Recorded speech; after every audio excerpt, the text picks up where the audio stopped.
It was found that GLP-1 normalizes blood glucose in type 2 diabetes. In 1993 again, GLP-1 inactivation by DPP-4 enzyme was found. In 2005, the first injectable GLP-1 RA licensed for type 2 diabetes. In 2006, the first DPP-4 inhibitor licensed for type 2 diabetes treatment. In 2014, the GLP-1 RA was licensed for obesity, and then in 2019, we have our first oral GLP-1 RA, that is oral semaglutide, being released. So what are incretins? Incretins are gut peptides secreted after nutrient intake. They are formed from proglucagon, a product of the glucagon gene. It stimulates the release of insulin from pancreas and results in the regulation of postprandial glucose concentration. These incretins are cleaved by DPP-4 enzyme, that is dipeptidyl peptidase enzyme, into inactive form. So looking into the incretin effect describes a phenomena where oral glucose elicits higher insulin secretory responses than IV glucose, despite showing similar blood glucose concentration. On the right-hand side, we can see the graph where C-peptide levels are higher with oral glucose, that is depicted in white, then compared with intravenous glucose, that is in yellow. Because of this incretin effect, there is 5-fold increase in postprandial glucose clearance. In response to a 50-gram oral glucose load, the insulin response or release is 44% with GIP, 22% with GLP-1, and 33% with glucose alone. Incretin effect is glucose dependent. It depends upon the carbohydrate content of the meal. So how is this incretin produced? GLP-1 is derived from proglucagon peptide. Proglucagon gene dominantly is expressed in the pancreatic alpha cells, brainstem, and distal intestinal L cells. Post-translational processing of proglucagon peptide differs between pancreatic alpha cells, the brain, and the intestinal cells, and result in different end products. So what are the types of incretins? There are two: glucagon-like peptide 1, that is GLP-1, and gastric inhibitory polypeptide, GIP. Both share many common actions in pancreas, but have distant actions outside of pancreas. Coming into glucagon-like peptide 1, it is made up of 30 amino acids, discovered in 1983, secreted by the L cells primarily in the ileum and colon. It is stimulated upon oral ingestion of nutrients. GLP-1 receptors are in the islet cells and CNS. GLP-1 is metabolized by DPP-4 enzyme. Its secretion is impaired in type 2 diabetes. Looking into the release of GLP-1, upon ingestion of a mixed meal, active GLP-1 is released from the intestinal cells, which is later then rendered inactive by DPP-4 enzyme. Looking into the GLP-1 actions that control glycemia, GLP-1 inhibits glucagon secretion and hepatic glucose production. It augments glucose-induced insulin secretion. It slows gastric emptying and promotes satiety. All these mechanisms promote weight loss. In addition, the benefits of GLP-1 are: it restores beta cell function, increases insulin biosynthesis, and promotes beta cell differentiation. Looking into GIP, it's also known as glucose-dependent insulinotropic peptide. It is made up of 42 amino acids, discovered in 1969.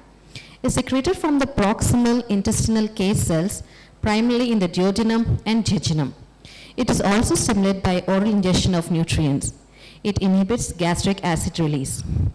Type 2 diabetic patients are resistant to action of GIP. So comparing our incretins here, GLP-1 secretion is decreased in type 2 while GIP is not. GLP-1 inhibits glucagon secretion postprandially while GIP does not. GLP-1 reduces food intake, slows gastric emptying, while GIP does not. But both GLP-1 and GIP stimulate beta cell mass growth, promote insulin biosynthesis, and in knockout mice model results in IGT. So GLP-1 in health and disease. In a healthy person, low glucose levels will lead to increased glucagon. There will be increased glucose level, but still there will be a glycemic glucose levels here. In the postprandial state, both GLP-1 and GIP lead to increased insulin, increased somatostatin, and decreased glucagon, thus lowering our glucose levels. But in type 2 diabetic patients, because of increased glucagon, there will be fasting hyperglycemia. And in the postprandial state, because of decreased action of these incretins, there will be very less insulin production and also somatostatin. Ultimately, there is increased glucagon leading to hyperglycemia. Type 2 diabetes and incretin. Discovery of incretin and its pathogenetic role in type 2 diabetes, it's a milestone. Deterioration of both the effect and secretion of incretin hormone is involved in the pathogenesis of diabetes. Secretion of GIP is nearly normal, but the insulinotropic effect is shown to be lost in type 2 diabetes. Secretion of GLP-1 is decreased, but its favorable effects on endocrine pancreas and extrapancreatic sites are still preserved. Looking into the slide here, GLP-1 release in a normal glucose tolerance person depicted in yellow is higher when compared to impaired glucose tolerance depicted in green. But in type 2 diabetes, that's depicted in orange, there is very less GLP-1 secretion when compared. Incretin therapy in type 2 diabetes. These hormones are ideal for a therapeutic targets. Because of this therapy, augmentation of glucose-induced insulin secretion leads to improvement in hyperglycemia. Administration of GLP-1 also leads to delayed gastric emptying and reduced postprandial glucose levels. But there is rapid degradation of this bioactive GLP-1 by DPP-4 enzymes, which shortens its half-life and limits the anti-diabetic effect. Thus, two treatment strategies have been developed to overcome this problem. One, inhibit the degrading enzyme, that is DPP-4. Second, develop DPP-4 resistant GLP-1 analogs. Looking into dipeptidyl peptidase 4 inhibitors. So as discussed, after ingestion of food, there is release of incretin, GLP-1 and GIP, but it is rapidly degraded by DPP-4, thus reducing the incretin effect. But if we use DPP-4 inhibitors, this incretin effect will be potentiated as there will be more of GIP and GLP levels. Advantage of these DPP-4 inhibitors, they are weight neutral, non-hypoglycemic, effective and safe when combined with sulfonylureas, thiazolidinediones and metformin. The CVOTs confirmed cardiovascular safety but no benefit. So examples of DPP-4 inhibitors that we are currently using are sitagliptin, vildagliptin, saxagliptin, linagliptin and alogliptin. Looking into GLP-1 receptor agonist. Use of native GLP-1 is limited because of the short half-life and the rapid degradation. Thus, the synthetic GLP-1 receptor agonist with enhanced protein binding and slower degradation have developed to overcome this issue. GLP-1 RAs mimic the effects of native GLP-1 through stimulation of GLP-1 receptors. So, as discussed, GLP-1 receptor agonists decrease appetite, decrease food intake, leading to weight loss. Along with the beneficial effect is increased insulin sensitivity, increased beta cell function, and also improved glycemic control. Exenatide is a synthetic version of the exendin 4. It was isolated from Gila monster saliva, shares 53% of its amino acid identity with GLP-1. Currently available GLPs RAs are the short-acting exenatide, also called as PITA, which was approved by FDA in 2005 and EMA in 2006. Its dosing ranges between 5 to 10 micrograms twice daily with a half-life of 2.5 hours.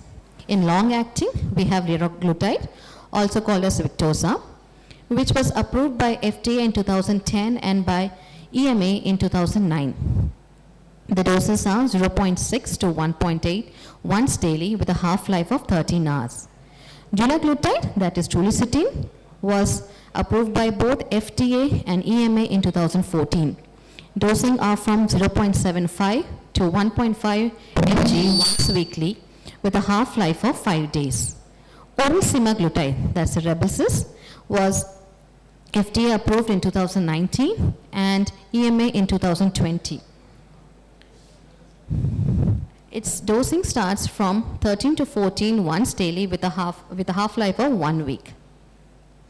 Looking into the incretin-based CV outcomes, on the top we have the trials for DPP-4, and in the bottom line we have the GLP-1 trials, where leader is for liraglutide, sustain is for semaglutide, and rewind is for dulaglutide.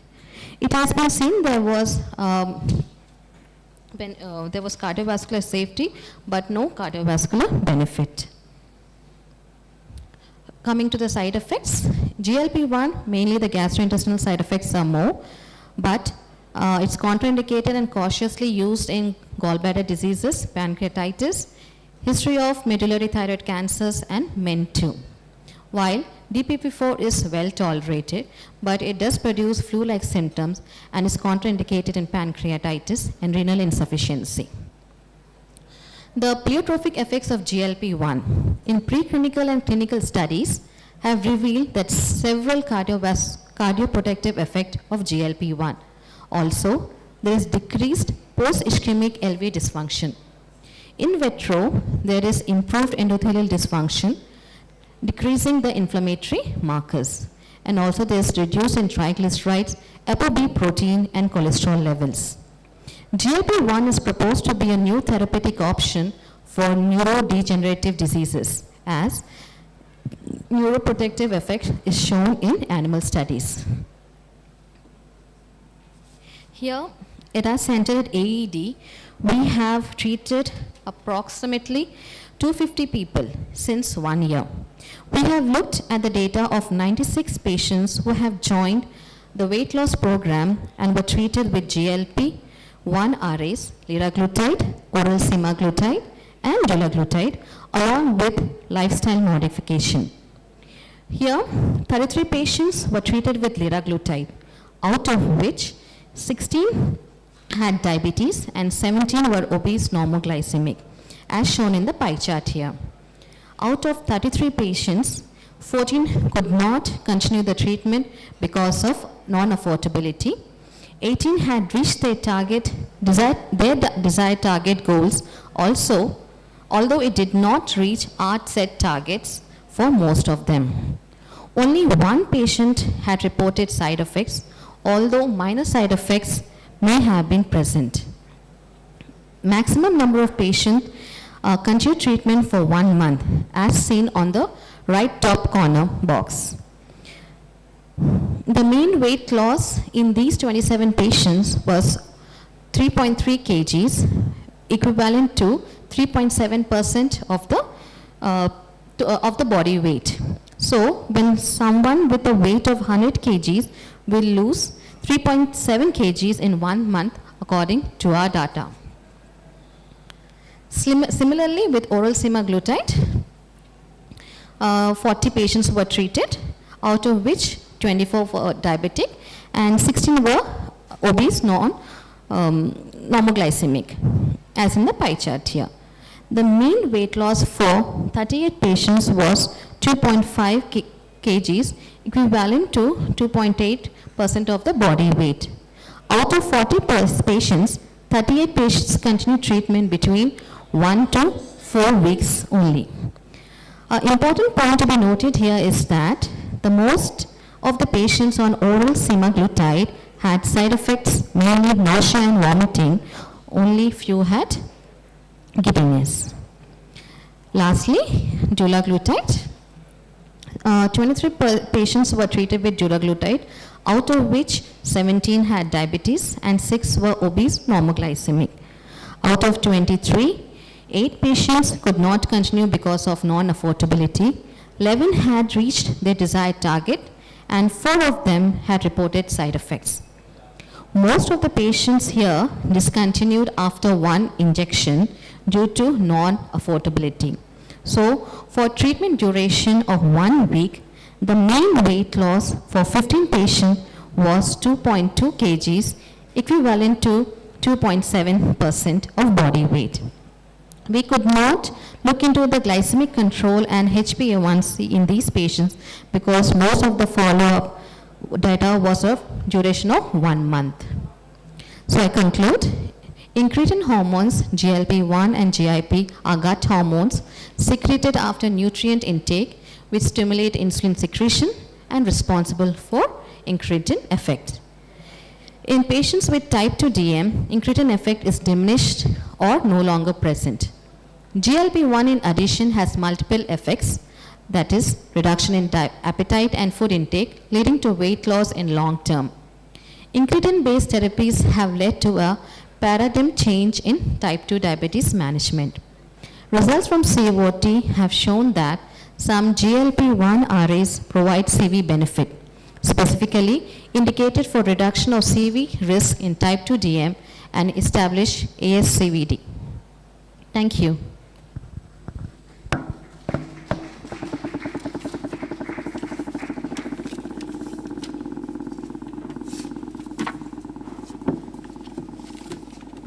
Thank you, Dr. Elizabeth Moses, for an enriching session. Now, I will like to call upon the stage our next speaker, Dr. Uzma Khan. Ma'am, you are most welcome. She is the endocrinologist, MBBS, MD in medicine from AMU, India, MRCP from UK, and specialization in diabetes and endocrinology, certified by Royal College of Physicians, UK. She has many feathers in her crown. Again, MSc Endocrinology from University of Wales. Today we are going to have a topic of discussion which is insulin pump and CGM, simplifying diabetes and technology. Okay.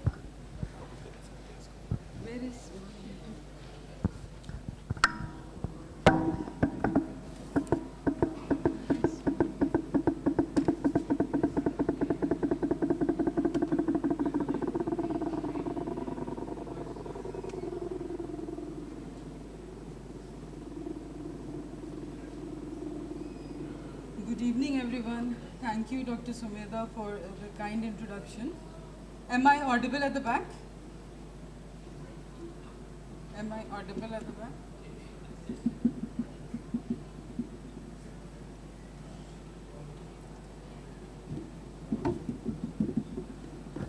This.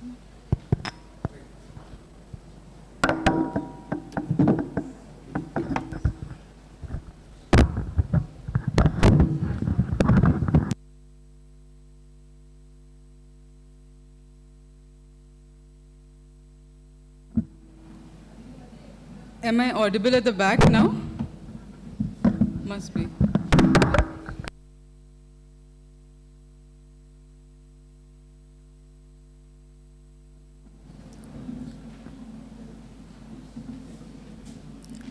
Good evening, everyone. Am I audible at the back now? Yes. So thank you for joining us for this evening session on diabetes. Over the last 2 days, we are having sessions on scientific sessions on diabetes as part of our World Diabetes Day initiative. We need to join hands, collaborate, and share our knowledge to beat this major public health issue of diabetes. So my job in the next 35 or 40 minutes is to talk about advances in diabetes technology, mainly insulin pumps and continuous glucose monitoring. So we have seen this slide yesterday. Dr. Ravi was talking about advances in type 2 diabetes management, and we have moved from pure glucocentric approach to a multi-risk strategy to current cardiorenal protection. So these are all like combined and not exclusive of each other. So there is glycemic control, but on top of that, we are aiming at reducing other risk factors and aiming towards cardiorenal protection. For type 1 diabetes, over the last 100 years, we have seen major advancements in insulin molecules, newer insulin analogs, CGM, and advanced pump technology. And my objective today is to talk about CGM and pumps. So before I start, I would like to confess that I am not an expert in technology, and I'm not tech savvy. I'm actually the opposite of that. So I have inertia in adopting anything related to technology, but I had to learn and make an effort when I started seeing patients in the insulin pump clinic in late 2015. So in the UK, where I was working under NHS, we had insulin pump clinics for adolescents, for antenatal diabetes, and for young. GM came about a couple of years after that, and it was mainly freestyle Libre, so Libre 1. Libre 2 recently came, it is with alarm. So yeah, I had to learn, and I think anyone who has that inertia will have to embrace technology. Yesterday we had a session on artificial intelligence, and the way technology is advancing, we cannot be left behind. And the bottom line is that we will have to adapt and adopt technology. With that, I'll start off. So glucose monitoring improves glycemic control by allowing insulin dose titration, and also helps in implementing dietary and lifestyle changes. And there is enough evidence to confirm that HbA1c improves with increased frequency of glucose monitoring, be it SMBG or continuous glucose monitoring. So if we look at the history of glucose monitoring, we have come a long way. So glucose was quantified in urine for the first time in mid-1800s, and but it wasn't until 1906 when copper reagent for urine glucose testing, the Benedict's reagent, was discovered. And this was used in various modified forms for the next 50 years until the cumbersome process of heating was eliminated by the development of CliniTest, which is a modified copper reagent tablet. And in 1965, the first blood glucose test strip was launched, called dextrostric, which used the glucose oxidase reaction, but it required large amount of blood which needed to be washed out, and it could only be used in hospitals or clinic settings, not for home use. So in 1980, dextrometer was launched, which had a digital display, and over the next couple of decades, multiple new glucometers came, which required a low amount of blood. The step of washing the blood was eliminated, and new enzymatic reactions were introduced for measuring glucose via the meter. So by 1980, SMBG became the standard of care, especially for type 1 diabetes care. So with the advent of continuous glucose monitoring, the glucose monitoring scenario was further revolutionized. So the first professional CGM was approved by US FDA in 1999. In 2004, it was Medtronic came up with its real-time CGM. 2006, it introduced its first integrated pump and sensor. 2006, Dexcom introduced its first real-time CGM, and in 2008, it was Abbott's Freestyle Navigator. But just to bear in mind that all these initial CGM devices, the first and second generation, and even up to the fourth generation, they required calibration with finger stick blood glucose measurements, and they could only be used as an adjunctive to SMBG for decision making, like insulin dosing, because of limitations in accuracy. Over the next decade, the newer fourth and fifth generation CGMs were launched. So Dexcom introduced its fourth generation G4 Platinum in 2012. It still required calibration. Dexcom G5 Mobile, the data could be transmitted to users' cell phone. And it was approved by FDA in 2016 as the first standalone CGM. So decision could be made with that, and it did not require SMBG for decision making, but still it required calibration. Then Abbott Freestyle Libre Pro, it was launched in 2016. It was the first CGM not requiring calibration with finger stick testing. So it was a factory calibrated device. It was unique that the sensor could be worn for 14 days, because the previous CGMs, the sensor could be worn between 3 and 7 days at the most. And as with earlier professional CGM systems, data was blinded to the user, so it wasn't for personal use. So Freestyle Libre became available in the US in 2017 and earlier in other countries for direct use by the patients. So it was a factory calibrated device.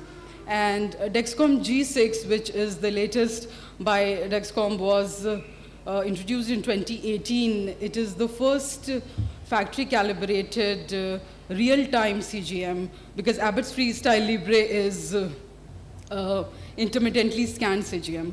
So Dexcom G6, this is the latest version. Just recently in October, they have launched the 7th generation G7, which is available in 5 countries, not in the US, but mainly European countries. So if we look at the indications, because anything, if we are spending money on anything, we need to have clear indications. We can't just use expensive devices just like that. So guidelines have come. So they strongly recommend that CGM should be given to all persons with diabetes treated with intensive insulin therapy. So that is 3 or more insulin doses per day, or insulin pump. Recommended for all individuals with problematic hypoglycemia, that is frequent or severe hypos, nocturnal hypos, or hypo unawareness. It's also recommended for pregnant women with type 1 diabetes and type 2 diabetes treated with intensive insulin therapy. May be recommended for individuals with type 2 diabetes treated with less intensive insulin therapy. So what is CGM? So it's a device which allows constant monitoring of glucose levels over 24 hours. It not only shows the current data, glucose values, but also the historical data, and captures hundreds of glucose readings per day. As we can see on the right in the graph, this is the ambulatory glucose profile. We'll talk about it in the later slides, but we can see that the data is presented with clear visuals, which helps better understand glucose trends and provides us information to determine better ways to manage diabetes. So it is quite useful, especially in certain settings like nocturnal hypos, when we don't know whether a person is going into hypos at night, because they may get up confused and they may not have checked their readings, but they may have had nocturnal hypos, or someone with dawn phenomenon where there is a morning rise in blood glucose and it's difficult to know until it is continuously monitored that the readings were normal at night, and in the morning there is sudden shoot in the blood glucose readings. And it's also very useful in school-going children because they can be monitored remotely. So the data can be shared with the parents, and they don't need to interrupt their studies to check, to do finger stick and then take the insulin doses. So it's quite useful in certain settings. And if we look at the glucometer device, it is a snapshot.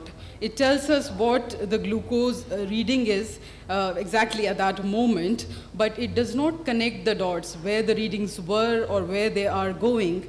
It doesn't tell us. But if you look at CGM, it tells more of a story. It tells us the current directions, the predictive directions, and the trends over time, and that is very useful. So we can't say that SMBG is not useful. It is useful, and both are complementary to each other, I would say.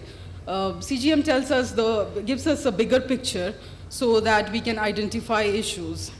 But in situations where the blood glucose levels are dropping quickly and someone is having symptoms of hypo and the CGM may not be very correct at that moment, so that person needs to be check glucose by a finger stick, or at least correct the hypo if he does not have access to a glucometer at that time. So we need to keep our patients safe. CGM is good, but there are scenarios when it may not be the perfect tool for management decisions. So looking into the components of CGM, it has got a sensor, which is a small flexible metal filament inserted into the subcutaneous tissue, where it enzymatically generates electric current in response to presence of glucose via the glucose oxidase reaction.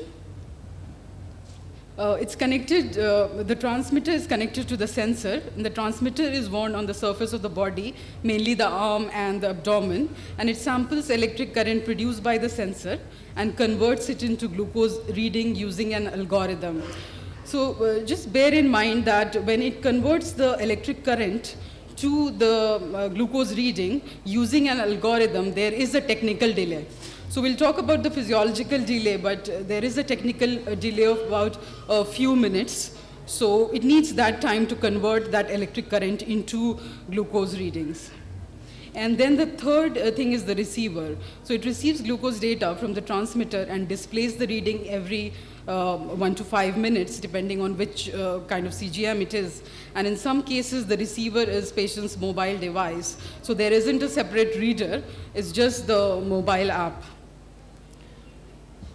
So because the continuous glucose monitor measures glucose in the interstitial fluid, it is not the same as the capillary glucose, which is measured by SMBG.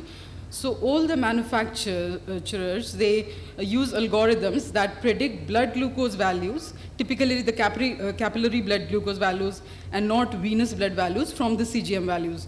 So MARD or mean absolute relative difference. It's a measurement of the performance of the system, which takes into account the sensor and algorithm both.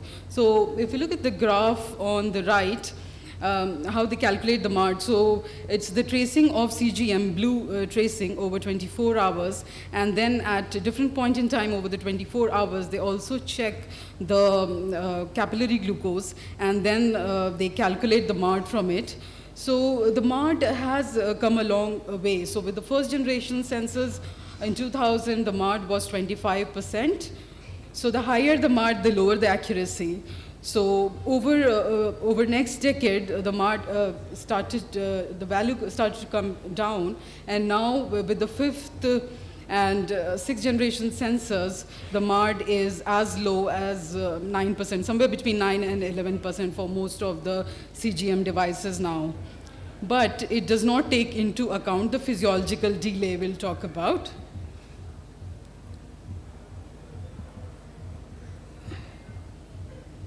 Sorry, there was another slide on physiological delay. Maybe it's not that one.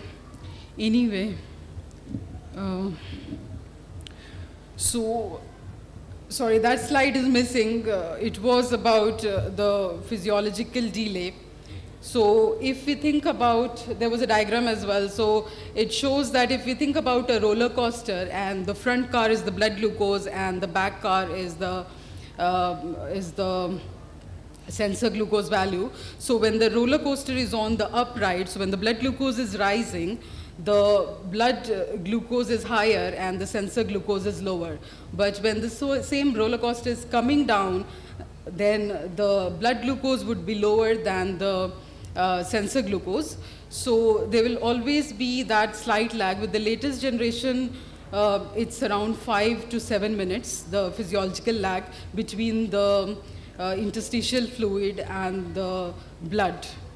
So if someone's glucose is falling down quickly, like just after taking insulin or exercising or just after a meal, the delay would be more, the physiological delay. So we have to take that into account if we have to make a treatment decision at that point in time. So the type of CGM devices, we have the real-time CGM, which is the Dexcom or the Medtronic's Guardian. So these measure and display glucose levels continuously, and the data is automatically transmitted to the receiver and or smartphone. For the intermittently scanned CGM, it measures glucose levels continuously, but only displays glucose values when swiped by a reader or smartphone. So this is the flash CGM. And the professional CGM is placed in the provider's office or with remote instruction and can be worn for a discrete period of time, which is generally 7 to 14 days. And the person who's wearing the device may or may not be blinded to the data, and it's mainly for office use. So if we look at the ambulatory glucose profile, we can see a lot of dots there. So if the data for multiple days are overlaid onto each other, then and all that information, if that is condensed, then we see this graph called the ambulatory glucose profile. So if a sensor was measuring data every 1 minute, there would be 1440 measurements in one day. And if it was measuring every 5 minutes, there would be 288 measurements per day. So all that creates a lot of noise there, and when they average it and condense it, we can see a median line in the middle, and then there is a band around it. We'll talk about it in the later slides. So if we look at the AGP report, this is just a one-page report. It is an internationally agreed standard for summarizing and interpreting the CGM data. As you can see, it is visually impactful, and it also allows identification of patterns and trends, especially periods of hypo and hyperglycemia. So if we look at the top left, I don't know if you can see from there, but it shows the glucose statistics and target on the top left. So the sensor period is for 14 days, so 2 weeks. This is the Libre view. And the sensor is active for 88%. It should be more than 70%. Then it shows the average glucose. Then something called glucose management indicator, or GMI. This is the estimated HbA1c. So this is calculated using the CGM readings, but it is equivalent to the HbA1c, and it should be less than 7%. And the glucose variability should be less than 36%. So this is the faint graph, the topmost graph in the AGP. We'll talk about that also later on. So on the right-hand side top is the time in range. I have a separate slide on that. The middle portion is the main, the heart of this AGP report, which is the ambulatory glucose profile. We will talk about it in detail. Then the lowest part, which looks like an ECG type of strip, it is individual days data. So if you can see, the top is from Saturday to Friday, then the next week starting again from Saturday to Friday. So each day data, and that gives us valuable information. So the AGP is like a consolidated version, but if you want to look into individual days, if there is high variability, then you look into that data, and then all of these combined together give us useful information to make treatment decisions. So this is the time in range, which is percentage time a person spends with the blood glucose levels in target range. And the general guidelines, they suggest starting with a range of 70 to 180 milligram per deciliter, but it can always be adjusted depending on individualized targets. And it is a valuable blood glucose metric and something beyond HbA1c for a deeper insight into glycemic control. So this one is for healthy people with type 1 and type 2 diabetes. The target range, which is in green, should be more than 70%. This is called time in range. Then the yellow one is time above range, that is above 180 milligram per deciliter. It should be less than 25%. And level 2 hyperglycemia, which is more than 250 milligram per deciliter, should be less than 5%. For hypos, time below range, that is less than 70 milligram per deciliter, it should be less than 4%. And for level 2 hypoglycemia, which is CGM value of less than 54 milligram per deciliter, it should be less than 1%.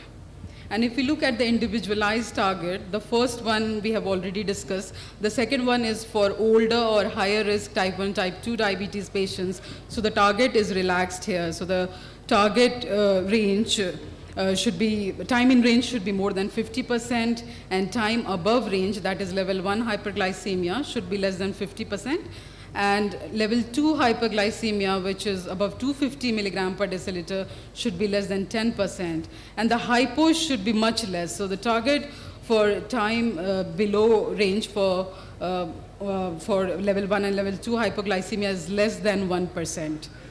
In pregnancy, again, the time in range should be more than 70%, but the target range is much tighter. So it is 63 to 140 and not 70 to 180 for non-pregnant individuals.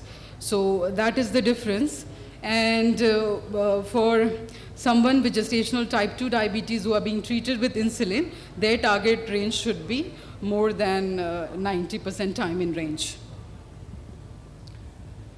So if we compare the HbA1c with the time in range, all of these graphs are for someone with an HbA1c of 7%. But the first person, if we see on the left, he has got only 40% time in range, and 40% of the time he is spending in hyperglycemia, and 20% of the time is TBR or time below range. So he's having significant hypos. But HbA1c is very reassuring at 7%. So clearly we need to act and optimize this person's treatment. The second one is like an ideal target as per guidelines, 70% in range, 25% high and 5% low.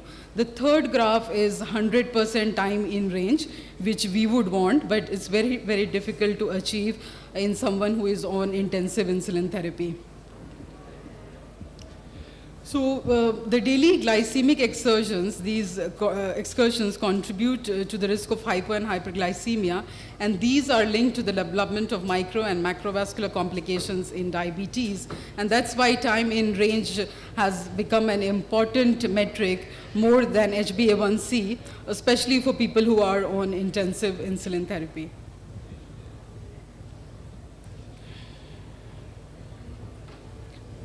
So now looking at the middle portion of the graph, the ambulatory glucose profile. So the median line, which is the dark blue line, it traces the 50th centile, which is the average glucose at each point in the day when we look at the data for the full 10 or 14 days. So this should be within the target range.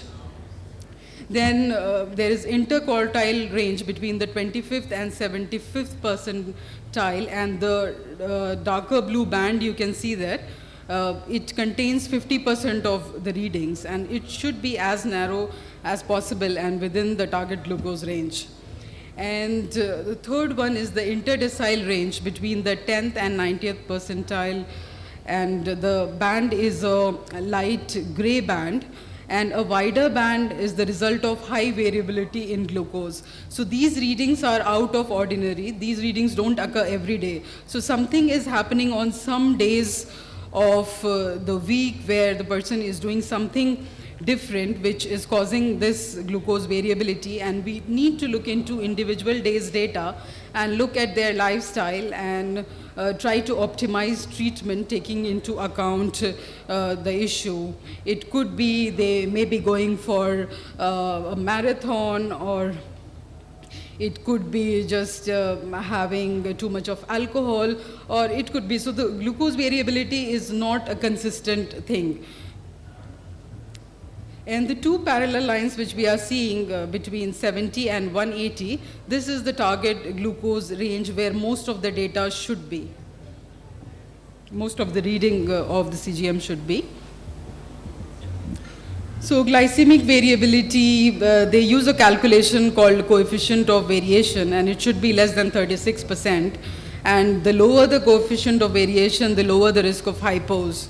So the causes of glycemic variability, high glycemic variability, are irregular meal timings or fasting states, insulin carb mismatch, insulin injection site lipohypertrophy, acute intercurrent illnesses like gastroenteritis, malabsorption syndromes like celiac disease, renal or hepatic dysfunction.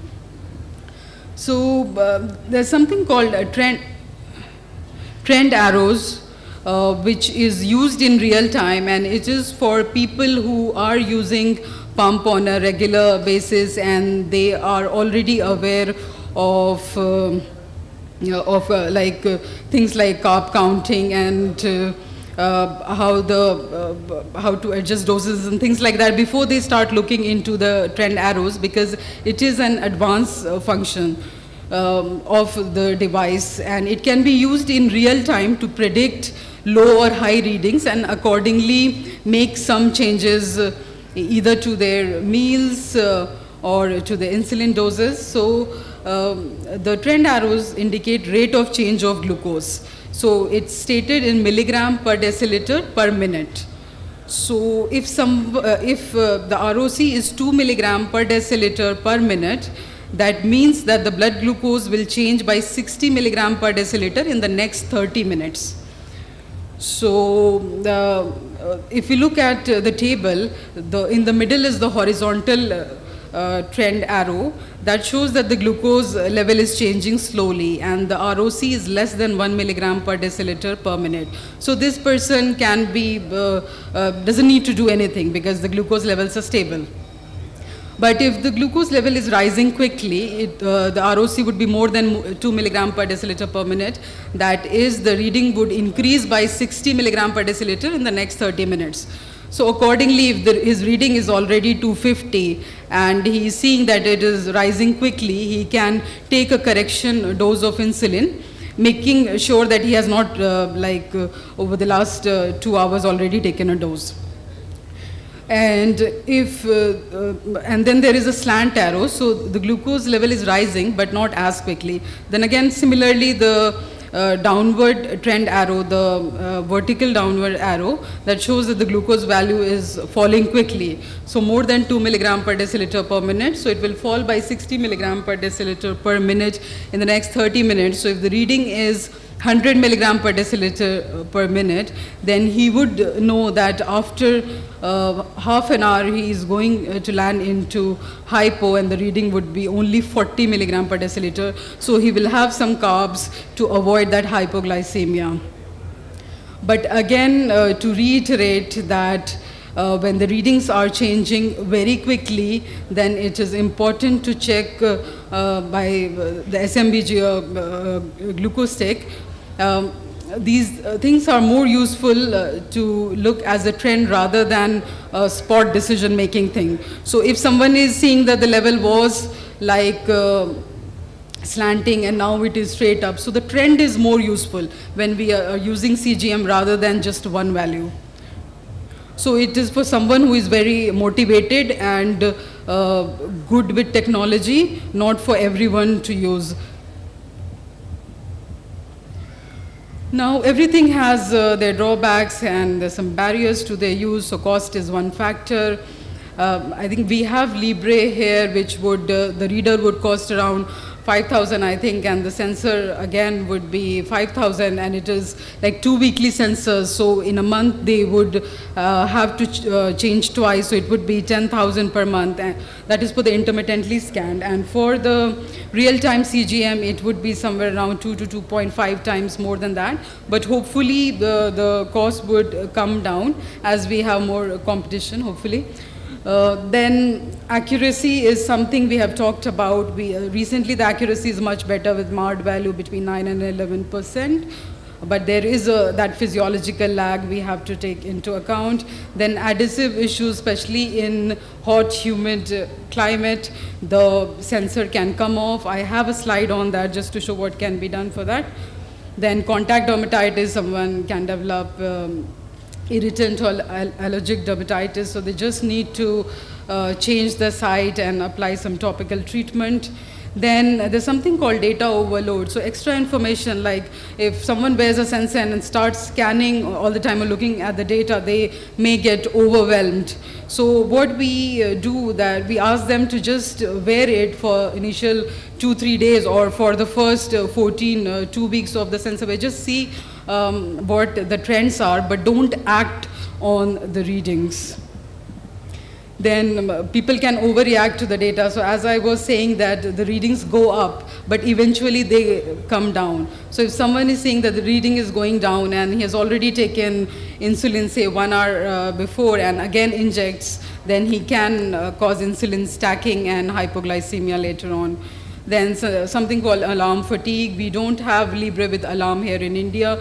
But the CGMs, the real-time CGMs, they have alarm. So what can be done is that just set the alarm for the low readings. For the hyperglycemia, maybe just don't keep any alarms for that. And it does require education and training when we start someone on CGM. So that requires time and resources. So this is for sensor adhesion. Libre, they give an insert advising how to prepare the skin surface for application of the sensor, and strategies to help sensors stick, like some skin tags, protective barrier wipes, liquid adhesives, Tegard arm. On the top right, you can see there is a patch which can be applied to secure the device, and down the person is wearing a band, which is useful when someone is doing vigorous physical activity like running or swimming. Then this table is comparing the commonly available devices, Dexcom G6, Medtronic Guardian 3, and Eversense. These are real-time CGMs, Freestyle Libres, and intermittently scan. The Freestyle Libre 3, which has just come last month, that is a real-time one, so we don't need to scan with the reader. So I won't go into the details of everything here, just to say that Dexcom G6 can be calibrated, but it is not required. It's factory calibrated. Freestyle Libre is factory calibrated, but Medtronic Guardian 3 requires calibration, and Eversense, which is an implantable 3-month sensor, that also requires calibration. The MARD, as we have seen, is somewhere between, for these four, this is somewhere between 8 to 10%. One thing I wanted to highlight here is, the interfering substances. So Medtronic, for Medtronic, paracetamol can interfere with the readings, and the readings can be spuriously high. But for Dexcom G6, up to 4 grams per day, we don't go beyond that dose anyway, so it's not an issue. For Freestyle Libre, it is vitamin C. More than 500 milligram per day can interfere with the sensor reading, and aspirin as well. Eversense, it is mannitol, tetracycline, and aspirin. Dexcom G6, just want to tell, hydroxyurea, they have found that interferes. It is not commonly used, it's a chemotherapeutic agent, but just to be aware that that can interfere with the readings. Sorry, I don't know what has happened. There.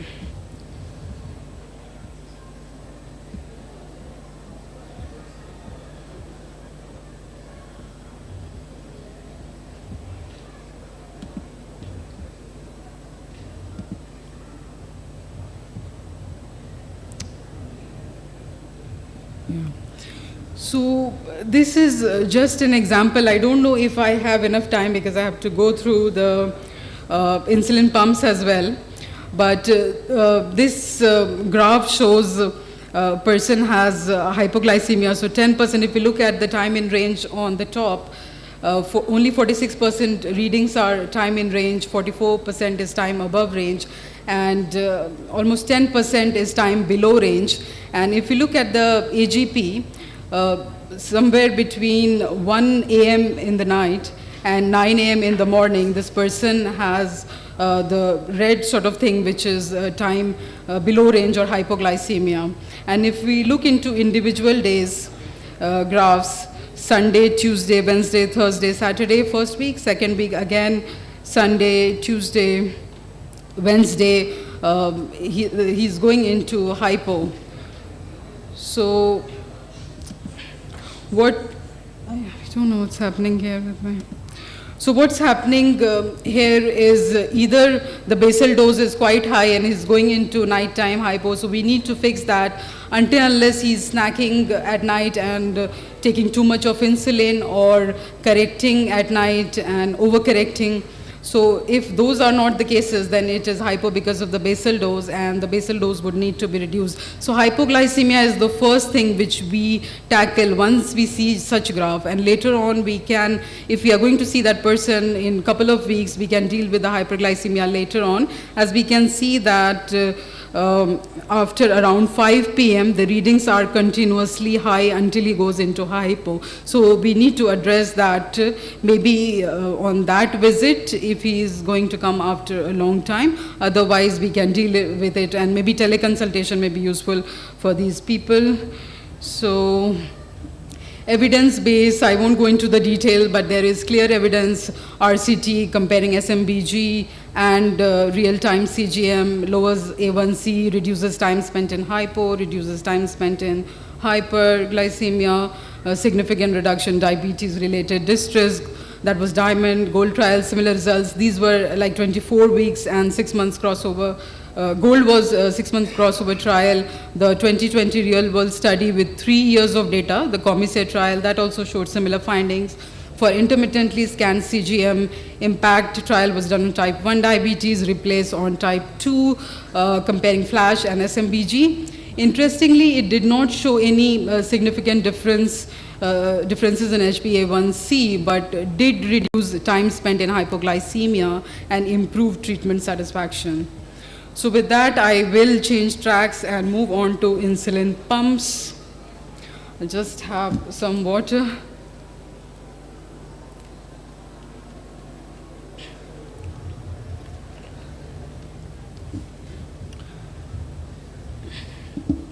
So insulin was discovered more than 100 years ago in 1921. And the device, the syringe which we see here, that is the BD device, it came into market probably in 1924. And over a decade now, we can see this person is wearing a hybrid closed loop. So we have come a long way since then. The first insulin pump, if you look at it, it was like a backpack. It was a huge device designed by Arnold Kaddish. He was well ahead of his time because this is like fully closed loop artificial pancreas. So the drawback was that it was sensing IV glucose and giving IV insulin. So it did not see the light of the day because it was cumbersome and definitely not for daily use. So after that, the first commercial insulin pump came into existence in 1979, and smart pumps in 1990s. So CSII, or subcutaneous, continuous subcutaneous insulin infusion, it's a small electronic device that delivers insulin constantly over the 24-hour period through a subcut cannula. So the components of an insulin pump, if we see in the middle, that is the pump. It is battery powered, has got an insulin reservoir, a pumping mechanism, and buttons or touch screen to program insulin delivery. Then the reservoir is connected to the tubing, which is connected to the infusion set. So the infusion set attaches to the skin with an adhesive patch, the short subcut cannula, and the infusion set needs to be changed every 2 to 3 days. So the general principles are that we infuse short-acting insulin in two ways. One is the basal insulin delivery, which is continuously delivered short-acting insulin, very small doses throughout the day, and 40 to 50% of the total daily dose is given as basal insulin. Then the second delivery method is the bolus insulin, which covers for increase in blood glucose from meals, and it is usually 50 to 60% of the total daily dose, and it is based primarily on the carb content of the meal and the pre-meal glucose. So the indications, now the ADA is talking about automated insulin delivery systems. It's not talking about the traditional pumps.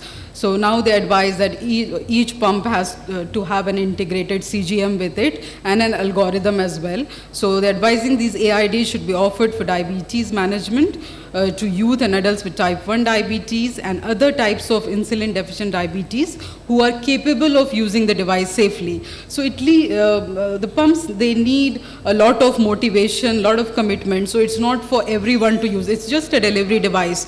So it's not that pump is better.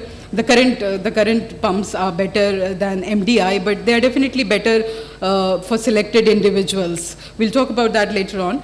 So insulin pump therapy, they say, can be offered for diabetes management to youth and adults on MDI with type 2 diabetes as well, who are capable of using the device safely. And those individuals with diabetes who have been successfully using CSII should have continued access across the third-party payers.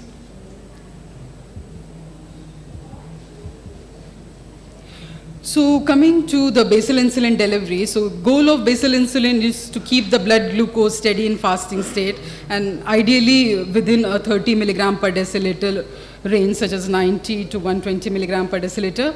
And the rate is usually programmed as unit per hour for defined period. Say for example, 1 unit per hour from 9 to 5 p.m. and 0.7 unit per hour from 5 p.m. to 9 a.m. It's quite simplistic. They usually like 4-5 blocks in a day and preset in the pump, and that can be changed. Then there's something called temporary basal rate, which can be set for specific activities like exercise. So when someone is going for a long bike ride, we can set a 50% reduced rate for a specified period of time, and after that set period, pump returns to the normal pattern. So it's useful for people like that who are quite physically active, and on some, it should not be the daily occurrence. So on some days, if they have to do something different, then a basal rate, a temporary basal rate can be set. Then for bolus insulin, it takes into account a few things, looks into target blood glucose range, the insulin to carb ratio, the insulin sensitivity factor, the duration of insulin action, and insulin on board.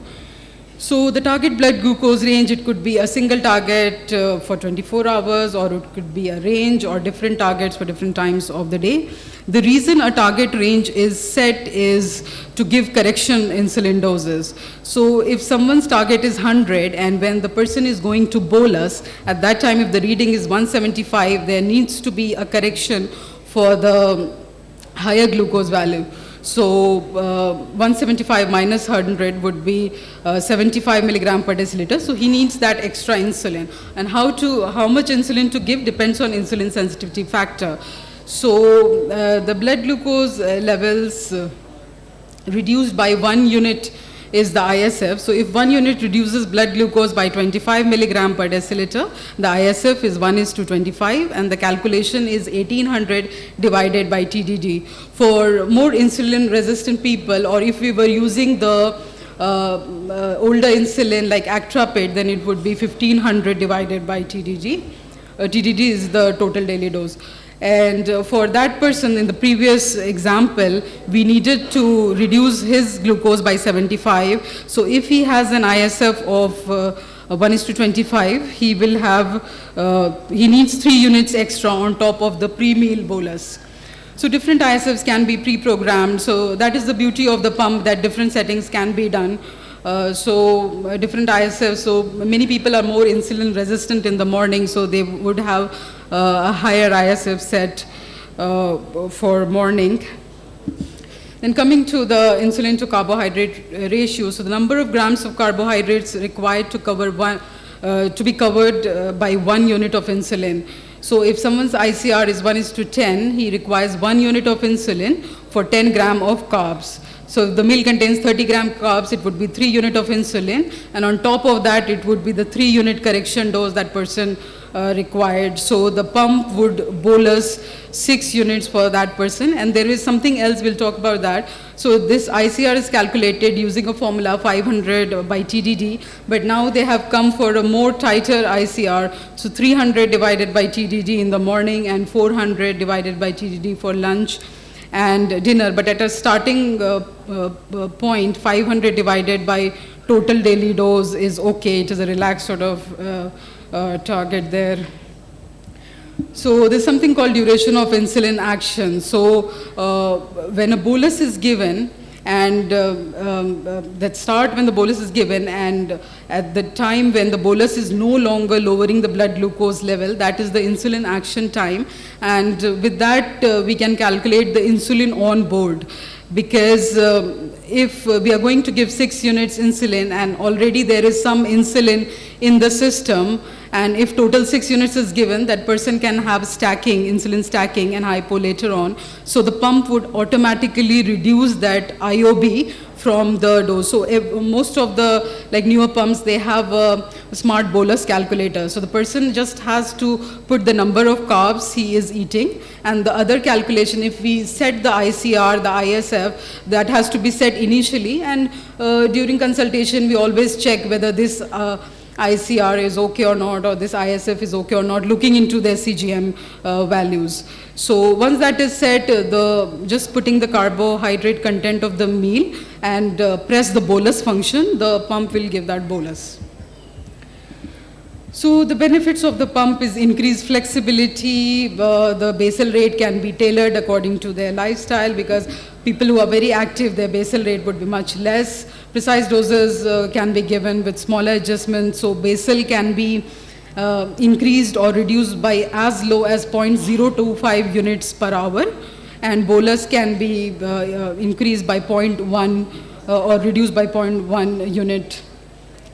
And there is a reduced risk of hypos with the CGM. So one of the most common indications is for problematic hypoglycemia, pump is prescribed. And when they spend less time in hypo, the hypo awareness improves. And dawn phenomenon is somewhere pump is indicated, because there is no way we can deal with that with a basal, like a pen basal insulin. So because the readings are normal during the night and becomes high in the morning. So if we increase the basal dose, there's going to be a nighttime hypo. So for the dawn phenomenon, what we do is for the morning, 2 to 4 hours, the basal rate would need to be increased to cover for that surge in glucose due to rise in counter-regulatory hormones. There are challenges as well, so requires understanding and familiarity with technology and needs commitment. So it is, no one is going to wear something for 24 hours if it is not giving that benefit. So if someone's blood glucose is controlled with an MDI, then we don't need to go and prescribe pump for that person. Intensive training is required, and the pump needs to be worn for 24/7. I remember when I was training for that, I wore the pump just for 2 hours and I didn't like it. But for people who are injecting like 4 or 5 times a day, and with snack also they are injecting, for those people I think it is more comfortable. But yeah, for other people who have like good control with MDI, they don't need to wear it 24/7. Then there are technical problems. People can land into decay if the pump is not functioning well. They need to have backup plan. They need to have pens with them in case there is a pump failure, malfunction leading and can lead to decay. And it's a high acquisition cost thing. So the pump in itself is costly. Then the recurring cost of changing infusion set every 2 to 3 days is there. Then most of the pumps are integrated with CGM, so all that cost is there. So we have to bear that in mind. Then with the infusion set, people can develop skin irritations and infections, so that can be treated, but that is also a drawback. Coming to the automated insulin delivery, so this is the closed loop system we are talking about.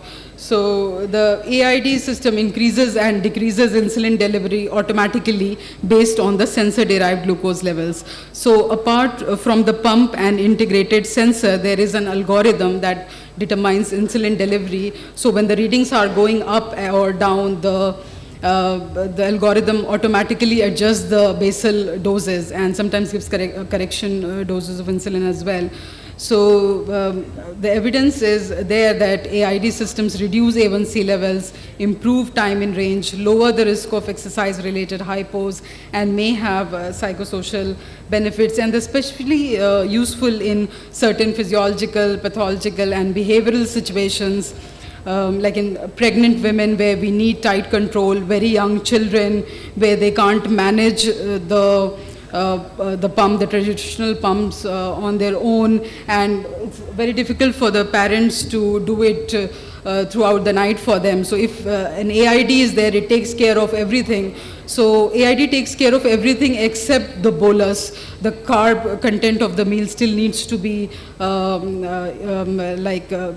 that input should be there for it to work, but otherwise it takes care of the basal rates. It's useful in critical care dialysis patients, shift workers, travelers, athletes, where the rate can automatically adjust as per the CGM readings.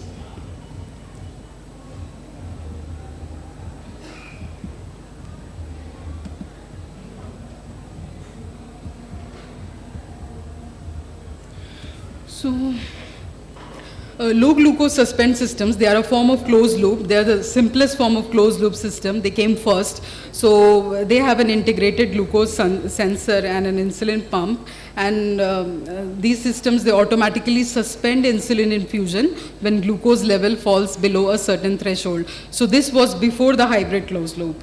So Medtronic in 2009 commercialized its first LGS system, the Minimed Paradigm Veo. Then it was further refined with predictive low glucose suspend systems, which have algorithms that predict future hypoglycemia over the next 30 minutes and preemptively suspend insulin delivery before the hypo occurs. So in 2015, it was Minimed 640G. The other PLGS systems are Tandem's T-Slim X2 with basal IQ. Then both the low glucose suspend and predictive low glucose suspend systems, they significantly reduce risk of nocturnal hypos, overall time spent in hypo without an increase in hyperglycemia. Then hybrid closed loop, it is the same automated insulin delivery system. I think I can skip this in the interest of time. So I'll just mention a couple of things about the DIY closed loop systems. So open APS. So this actually started, this movement started gaining momentum in 2013 when people with type 1 diabetes and their families, so children with type 1 diabetes, so their parents and the patients themselves, they started collaborating online to develop an algorithm of their own, because after the low glucose suspend system in 2009, nothing was happening and there was a delay in regulatory approval and the hybrid closed loop system wasn't coming. So these people, they were mainly engineers, and they started to collaborate and came up with their own open source algorithm, which was freely available but not FDA approved. So they took the FDA approved pumps and FDA approved CGMs, but the algorithm was open source, created by them. And currently there are 2,000 users worldwide for the DIY closed loop systems under the name OpenAPS, Android APS, and the Loop. And it has got a low cost acquisition and is highly customizable, because people are creating it for themselves and for their children, so they want to be very safe. So these are quite safe, and now there are papers looking into the evidence, especially on safety. They're not approved by FDA yet, but there are efforts underway to obtain regulatory approval for them. We can't prescribe the open APS, but we definitely should be able to assist these people and make sure they have a backup plan in case there is a problem like hypoglycemia or pump malfunction. So the future direction is getting a fully closed loop system. So fully closed loop would be something which automates all insulin delivery without requiring user input for the mealtime boluses, so no entry for the carbs when they have their meals. The main challenge would be postprandial hyperglycemia, as no manually provided information about the timing and carb content of the meals would be provided to the pump. And another challenge would be glycemic control during and after exercise, because for traditional pumps, people set a temporary basal rate for exercise. But if we are not inputting anything, then that would be a problem. And there are researches underway and various algorithms they are looking into, but these are the challenges there. The only commercially available fully closed loop system is the STG 55 by Nikiso, Japan, and its predecessor STG 22. But these are bedside devices which use IV access for glucose sensing and insulin delivery. So they are not subcut devices, just IV, and approved in Japan just in peri-op setting for maximum of 3 days. So we don't have the fully closed loop system as of yet. Then something in the pipeline is dual hormone systems, where boluses of glucagon is given in addition to the continuous insulin infusion. Glucagon is thought to be more effective in preventing hypo than suspending the insulin. But the limitation is there is lack of stable liquid formulations, and the glucagon reservoir would need replacement every 8 hours. Something else, the dual hormone thing is will combine insulin with pramlintide, which is a synthetic analog of amylin, which is secreted by the pancreatic beta cells and delays gastric emptying, improves satiety, and suppresses glucagon. But the problem with it is it will require a separate infusion reservoir. So this is something for the future.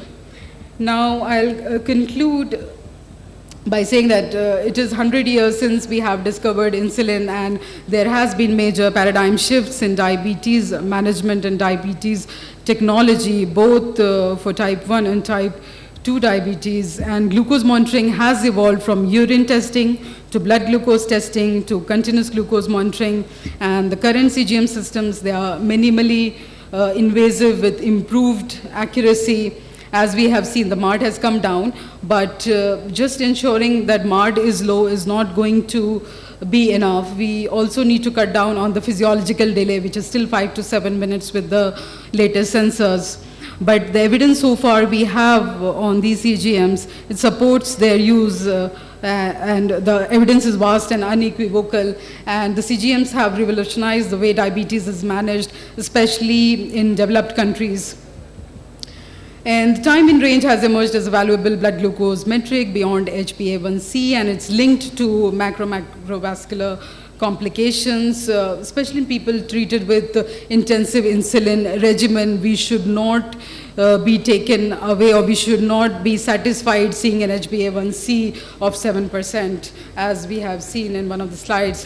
And insulin pumps first became clinically feasible in the 1970s, but since then they have become miniaturized and more reliable, but these are not for everyone who is using insulin. For select population, it is very useful.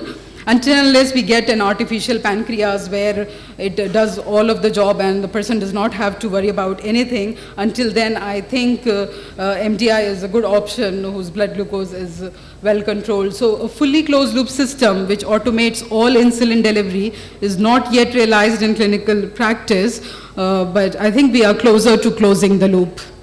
Thank you.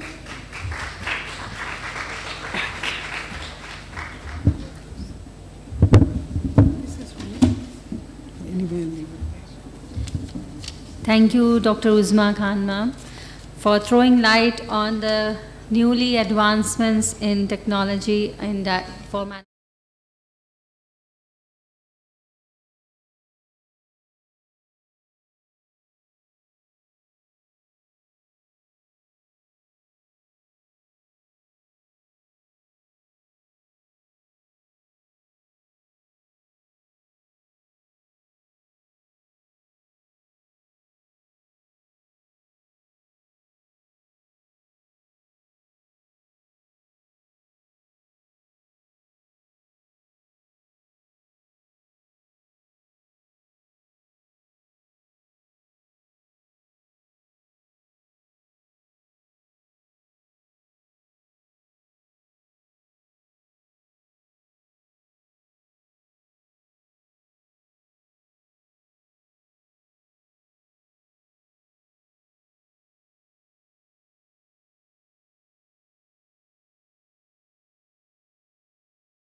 Institute of Diabetes, initially founded in KPHP Road number 1, where now Idea Clinics is. The same location was our location. So after we moved out, Idea Clinics by Dr. Shyam Kalvalpalli took over that place. So after that, we moved to Madhapur. And how many of, if anyone of you don't know me, I'm an endocrinologist trained in Siddhartha Medical College, Vijayawada. After that, migrated to States, finished my MD in Cornell University Internal Medicine residency, and then finished my fellowship in University of Iowa City. Practiced near Chicago in Moline, Illinois State for about 7 years as an endocrinologist. And for the love of the country and my family and the people here, we came back to India about 10 years ago. So it's been 10 years since both myself and also Dr. Ravi started our practices a few months apart from each other's timelines. I remember once he went to his brother's house in US and he asked me to cover his clinic for about 20 days. And that was my learning edge because I started my practice in Kukatpalli just 1 week by then. And it was a very good offer by him to cover his clinic. So by that I kind of knew about how to practice in Kukatpalli area because it was an established set practice by him and I was still kind of, making my wheels get on the trail already. So then after those 20 days, I immediately wanted to go back to US, run back because I found out that it is not easy to practice in India. It is very, very hard to run a business, to run the human resources. To run the whole team and again have a very good quality practice delivered to our patient in the right sense of ethics and sincerity and hard work with the passion of the subject.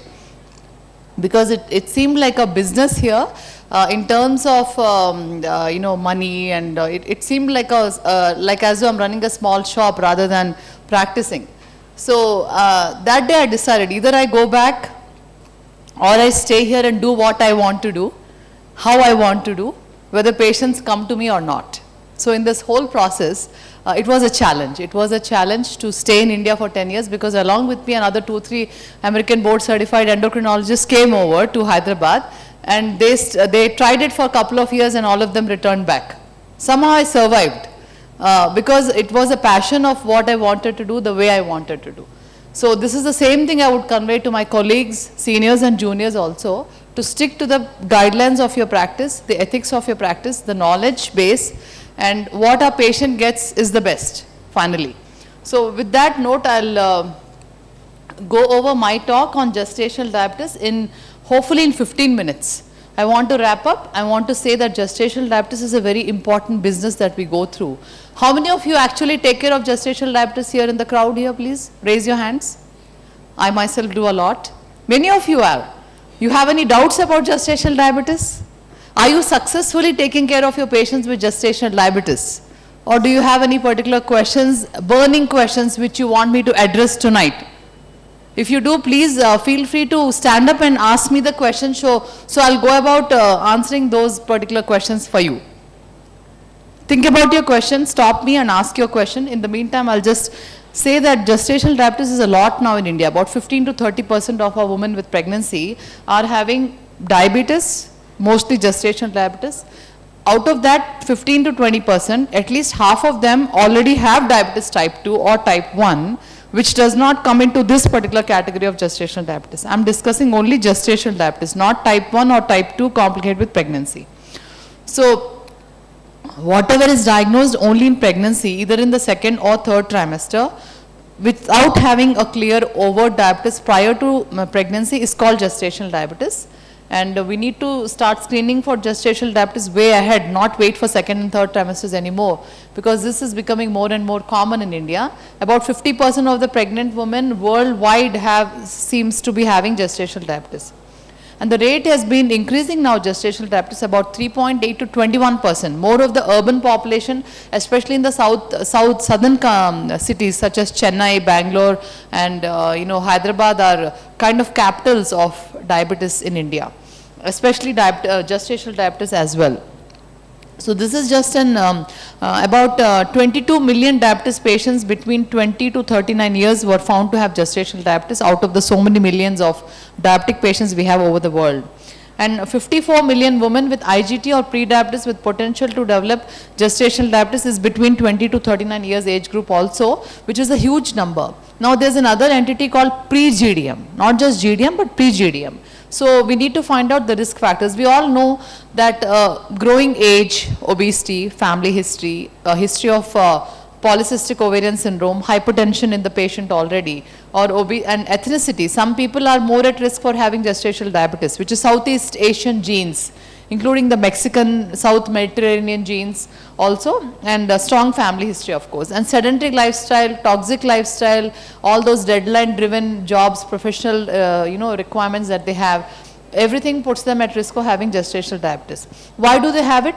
The pathophysiology. What is there in the pregnant woman? The human placental lactogen, HPL, the progestogens and the adipokines, and everything that is made in the pregnant woman to grow the baby works totally against insulin produced from the pregnant mother from the pancreas.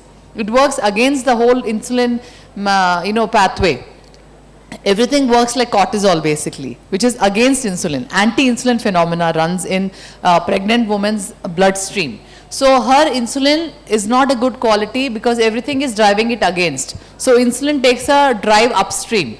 So it is like an insulin resistant pathway that a woman in pregnancy with GDM faces. So insulin resistance is at its peak, and that also in fact there is also reduced beta cell function in pregnancy due to the human placental lactogen and cortisol like function of these progestogens which are produced in the pregnancy which to make the baby grow and to continue the pregnancy. Everything that continues the pregnancy goes against the woman's beta cell function of insulin sensitivity. So there is less insulin sensitivity and more insulin resistance which drives this whole phenomena. So so the next point I would want to say is that also this is happening much more earlier in pregnancy these days, and it's also because of other factors which are in pregnancy. There's increased appetite, increased hunger, increased intake of carbohydrates happens. Also there's a delayed gastric emptying happens, and the lifestyle also changes in such a way that the woman becomes more and more insulin resistant in terms of activity, in terms of food intake, in terms of being sedentary. So there's a decreased insulin sensitivity and also increased postprandial glucose because of the choices of the carbs that the women take in the first 2 trimesters is mostly whatever they like, whatever they crave. They really don't go through the fiber as much as they should be taking or the fluids as much as they should be. Whatever agrees with them, whatever they like, they go for all that. So all that increases insulin secretion demand from the pancreas, and then the GDM comes on. So what are the perinatal complications that we need to keep in mind? The baby complications and the mother complications. The mother complications are the mothers can become hypertensive due to the increased cardiac volume and the intravascular volume due to the macrosomia. There's a risk of stillbirth. There's a risk of shoulder dystocia, difficult birth, also cesarean deliveries, postpartum hemorrhage, and the babies can go through, we all know that, birth injuries, macrosomia and hyperbilirubinemia, also preterm delivery, neonatal hypoglycemia, hypocalcemia. So these are the risk factors for the babies. Also stillbirths, premature delivery, premature, delivery is a major thing for gestational diabetes due to the large size of the baby and early maturation of the baby and, immature lung formations and maturity of the lung. So the long-term complications are, of course, GDM converts into type 2 diabetes, again atherosclerotic heart disease, and more pronounced diabetes in the future is one big risk factor. And the babies can have obesity and they can also have diabetes in the future much faster than the other counterparts whose mothers did not have gestational diabetes when they were in utero. So long-term complications are associated with GDM are, of course, as I just mentioned. Now the blood glucose control is linked with outcomes in diabetes pregnancy. It is very clear through all the studies done that the higher the HbA1c prior to conception, higher the risk factors for GDM both in terms of maternal and fetal complications. So we really aim at a good control of HbA1c prior to conception. Here we aim at a HbA1c less than 6.5. As you can see, the probability of experiencing spontaneous abortions on the graph, on the vertical graph, it goes higher and higher as HbA1c goes highest to 8.4%. Do you have a pointer here? Pointer? Okay. So as you see that there is a 3.9 times more likely to have preterm births or spontaneous abortions when the HbA1c is above 6.8. And then it goes higher. As it goes higher, it is 18 times more likely to have a spontaneous abortions in these people with a higher HbA1c. So maybe this is a phenomena, like a natural God-given phenomena to not continue the pregnancy, because with that kind of a HbA1c, it can be horrible, hazardous pregnancy and birth also, very much complicated for the mother and the baby. So it may be a natural phenomena to terminate the pregnancy spontaneously because the environment is not correct for the baby to grow and mature. So that we need to keep in mind, because if it is a pregnancy which is precious pregnancy, we need to absolutely plan the pregnancy. The patients have to actually have an HbA1c done ahead of time, and fasting sugars, post-lunch sugars ahead of time, and have a totally controlled environment prior to planning the pregnancy. As you can see, hypoglycemia at conception is associated with risk of congenital malformations, and it goes higher and higher as the pre-conception HbA1c goes higher and higher. The risk of congenital anomalies during pregnancies with these mothers with GDM also goes much higher, and it is an exponential rise. As you can see, a huge exponential rise. And that's the reason why we want the patients to really plan the pregnancy, and right after conception also they should be constantly checking their HbA1c and sugars also. It should be even much more done here, because 15 to 20% of our patients with GDM are being exposed to these complications just because they don't know they have it.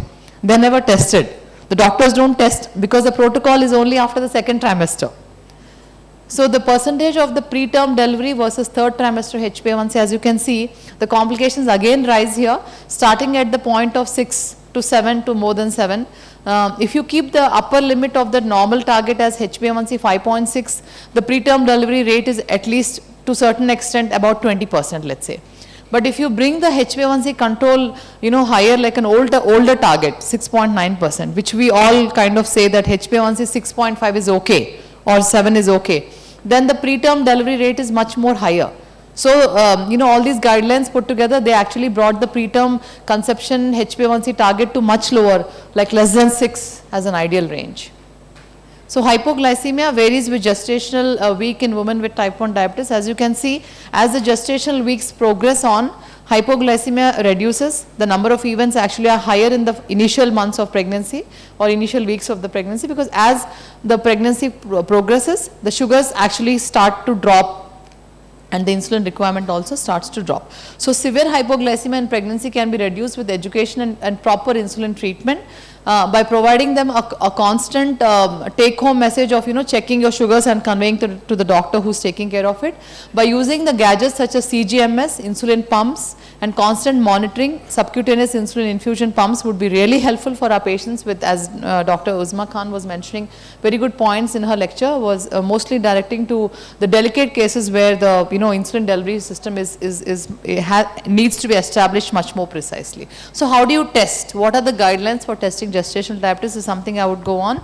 Let me know when I'm done half time, maybe another 5-10 minutes, I'll kind of wrap up. I want to tell you that there's a simple test called 5 hours 75 gram OGTT, which is we use the 2 hours cutoff here.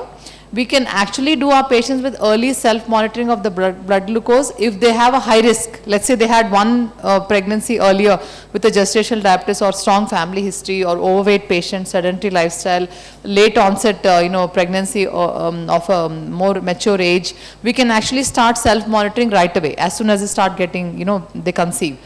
Then a 75 gram 2 hour OGTT is supposed to be done in the second trimester, and then offer a woman the 75 gram 2 hour OGTT again at subsequent trimesters if she is missing in the first one.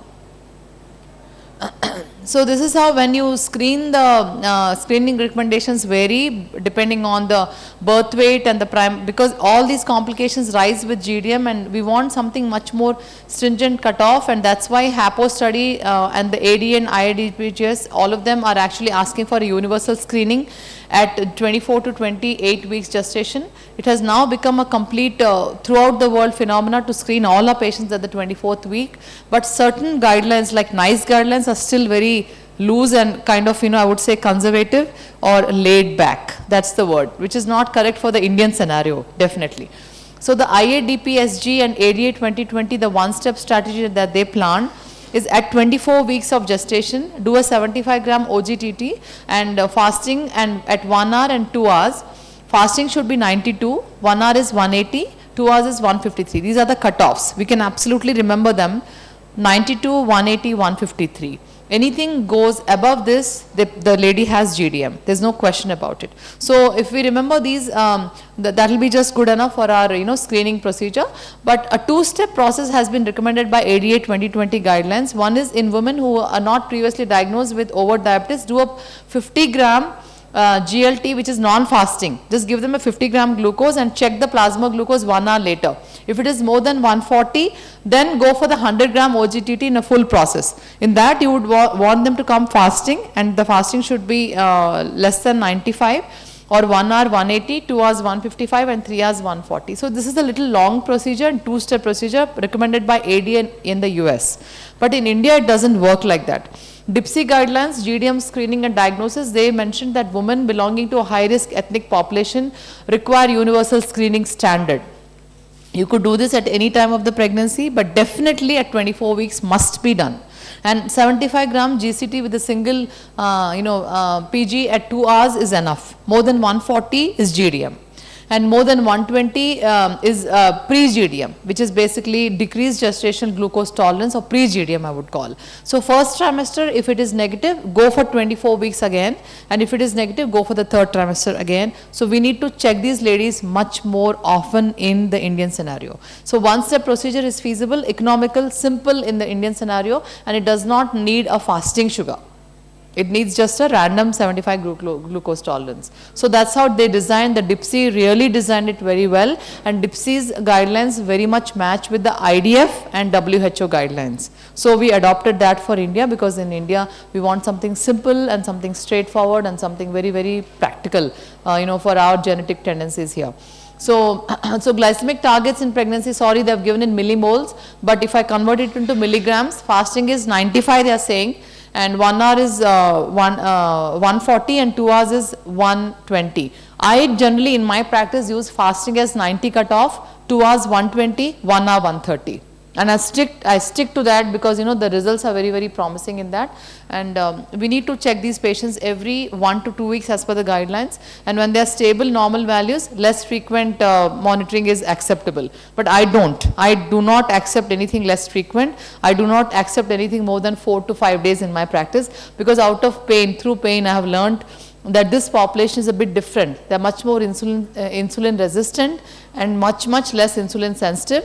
So they are requiring both metformin and a long-acting basal analog, and rapid fast-acting rapid analog for a very good precise control of diabetes, in terms of having a good outcome of continuation of the current pregnancy and also preventing the complications for both maternal and fetal. So these are the exactly the same targets that I just mentioned are highlighted here. So both diet and exercise definitely help in gestational diabetes if they can follow. Every GDM patient, once positive, should be seen by a dietitian right away, and they should go through a complete medical nutrition therapy guideline, and everything word to word should be conveyed properly and reviewed, and she should be following that. And this should be done not by the endocrinologist or the diabetologist who's taking care of the patient, but another third party. Another dietitian should actually sit with them and talk to them. A proper education session should be given.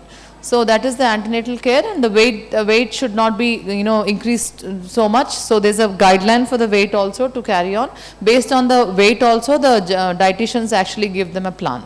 So the NICE guidelines are a bit laid back, and they say tailoring the blood glucose lowering therapy and according to personal preference, which I don't agree for the Indian scenario. They're also asking the patient who does not want to take insulin, they can take glibenclamide as a choice, but they prefer insulin always, and they also prefer insulin to be continued and added on to metformin to counteract the insulin resistance. Now, we don't agree with that in India, because whenever we actually educate and counsel our patients, they do listen. Because it's not all about mom, it is about the baby. So when you talk to the mother about the baby's safety, they all listen. So it depends on how well you counsel, how well you educate, how well you review, how well you explain the complications, and it's up to the doctor to put it in their minds. So depending on the guideline, the cutoffs are a bit different, but all of them take home message is fasting 95, 1 hour 130, 2 hours 120 is a strict cutoff for these patients, and this should be done on a daily basis, 4 times a day, and the sugar should be conveyed to the doctor at least every 4 days or every week. If you tell them 4 days, they'll send you in 1 week. So at least you're in touch with your patient every 1 week. And how should you, go about this? All of the guidelines talk about insulin analogs these days. Although the patients can be given human insulins as well. NPH and R work really well for the low socioeconomic ladies who can't afford all these analogs, and they can absolutely take them in the vial and refrigerate the insulin and absolutely take it from a syringe and give it to them. NPH and R works pretty good.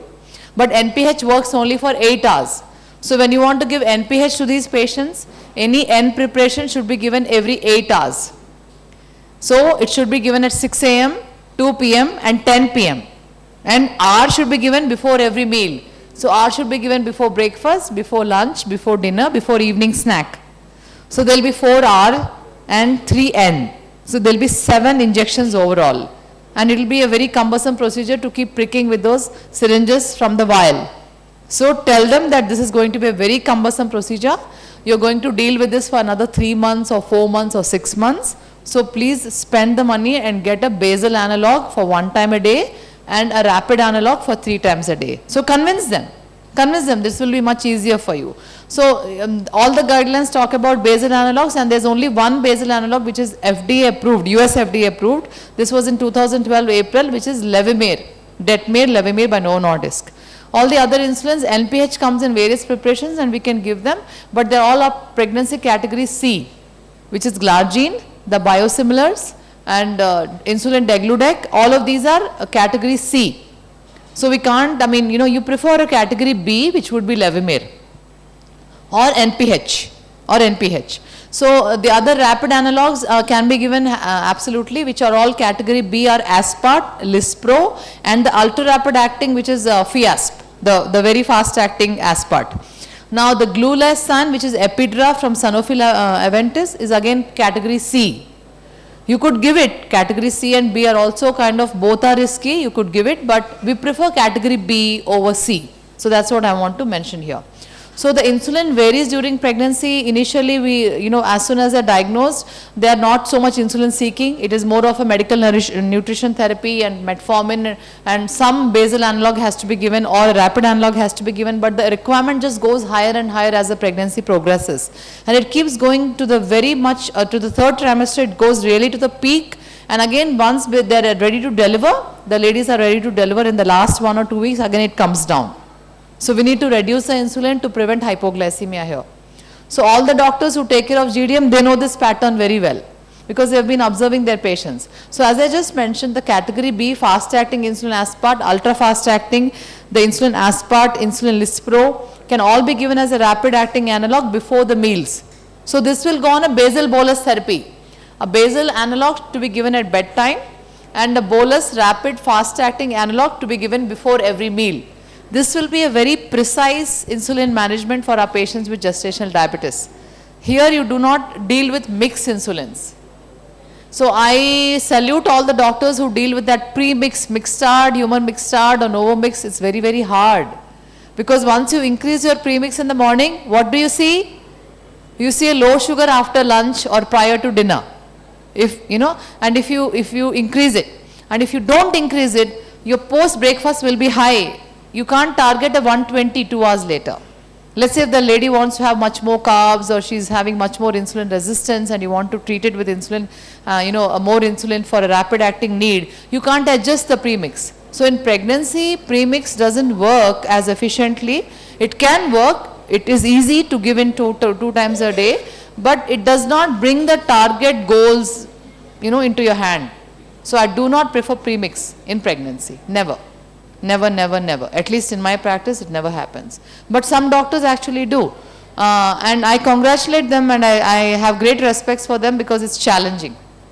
They're ready to face that challenge and, I'm surprised how they're ready to deal with that. So as I mentioned, I talked about this already, and rapid acting analogs, it's a lot of publications are there to support the US FDA approvals. It is not easy to approve anything in the US. It has to be studied, RCTs, lot of, guidelines have to approve it. As you can see, insulin aspart and GDM, glycemic control, insulin aspart, human insulin, both have been studied side to side. Insulin aspart is much more quicker in action, quick onset of action, shorter duration of action, so there's a less tendency for hypoglycemia. So that is one advantage. So the insulin aspart is more effective than regular insulin in decreasing the postprandial glucose concentrations. So here you achieve a better postprandial target without having a hypoglycemia prior to the next meal. So the use of insulin pumps is very much recommended in pregnancy. It's all advantage, mostly advantage, because they don't have to prick 4 times a day. Sometimes the pump will also have a continuous glucose monitoring sensor attached and syncing with it, so the sugars also will be displayed. Insulin sensitivity can be changed, active insulin time can be changed. They'll be avoiding multiple daily injections, and decay can be avoided also in certain situations. If the patients don't take their insulin well, they'll have to be admitted in the hospital for GDM to control the sugars. But with the pump, you can continue the care at home also with a very good precise control of the diabetes. So the disadvantages are decay can happen because of the insulin site can be blocked if they don't check the sugars often, and there will be an increased risk of skin site infections also, and the patient needs a lot of support with the pump. So that's one disadvantage that we need to face. And CGM in pregnancy helps a lot. Any patient who can afford to have that Abbott Freestyle sensors and the Libre readers, encourage them to keep it, because this will keep their routine care and targets touched at all times. So based on this, we want to do the intrapartum management of delivering the patient on time, 36-37 weeks, because we don't want macrosomia and we don't want all those postpartum complications. And after the pregnancy is delivered, baby is delivered, we need to again keep an eye on screening the lady for diabetes type 2 again. Pre-diabetes, diabetes, non-diabetic, 3 categories have to be clearly defined, and the care thereafter has to be given to the patient. So based on the treatment outcomes in GDM, we see that there are serious complications in the infant if it's not taken care of on time. Like, in the infant you can see the perinatal complications, shoulder dystocia, neonatal nursery admission, and in the woman it's mostly labor induction, cesarean delivery and emergency, and premature delivery, and also sometimes stillbirth. So this is all unnecessary here, I think, and so this is about insulin aspart, how it works so fast. This is a Fiasp insulin that is latest out in the market now after the Novo Rapid from Novo Nordisk. That is the one ultra rapid acting insulin that we have. We can use it if the patient is able to afford the treatment. Otherwise, any good rapid analog would be fine, which belong to pregnancy category B. And many of our patients who can't afford the analogs, they do absolutely fine on NPH and R also. And our insulin works very good before every meal, but they just have to take it 30 minutes before the meal. So we'll have to cater our treatments to our patients according to their will and wish and affordability and convenience. So we need to have that empathy and compassion to give an overall treatment for every individual with gestational diabetes. Every lady who needs it, we should be able to tailor make the therapy for her. So if you have any difficulties to treat your patients with gestational diabetes and you want one expert consult, we endocrinologists are available for you. We do this with lot of care and compassion. Send them over to us. We'll take care of them just for that initial 1 or 2 visits until they get all set, and then they can come back to you for a regular follow-up until delivery.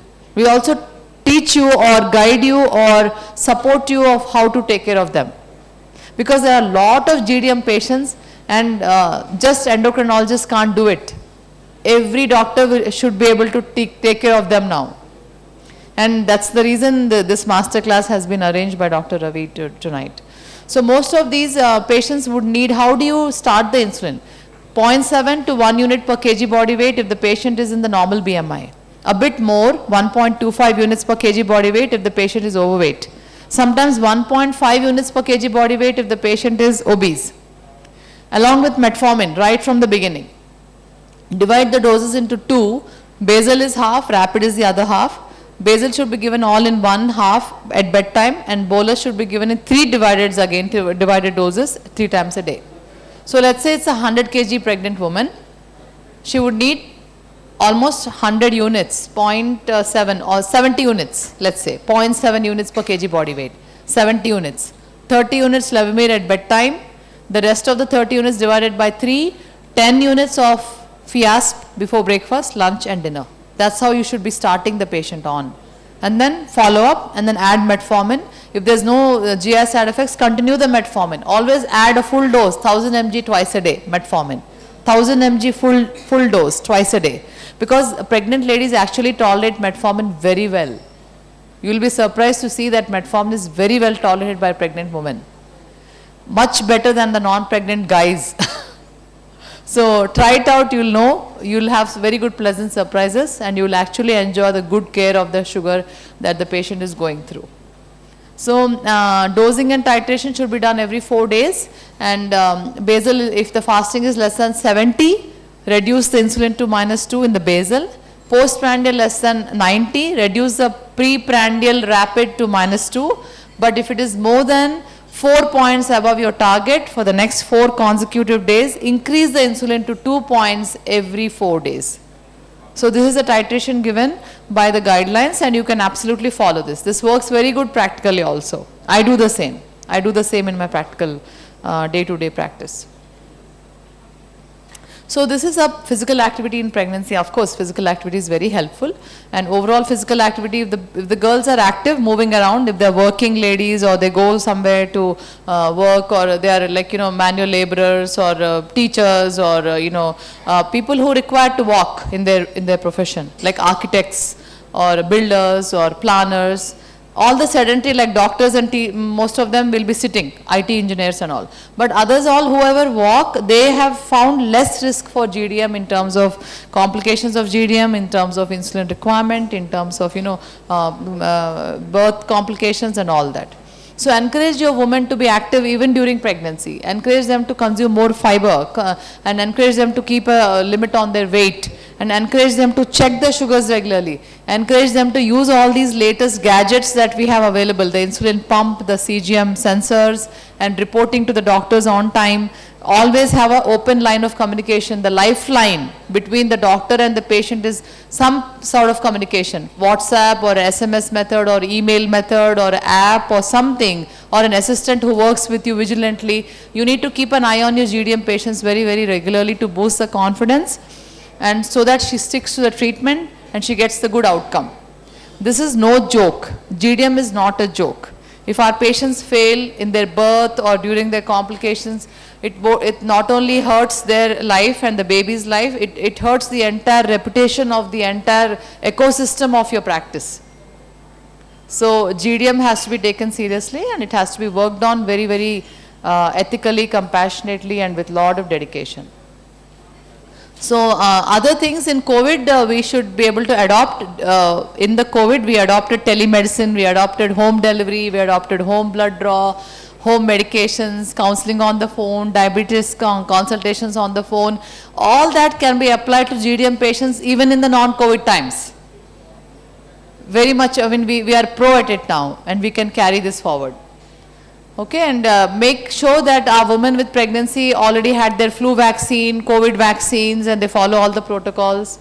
And basically, guidelines are guidelines. Most of the guidelines do agree with the intensive, aggressive, timely, apt care of gestational diabetes.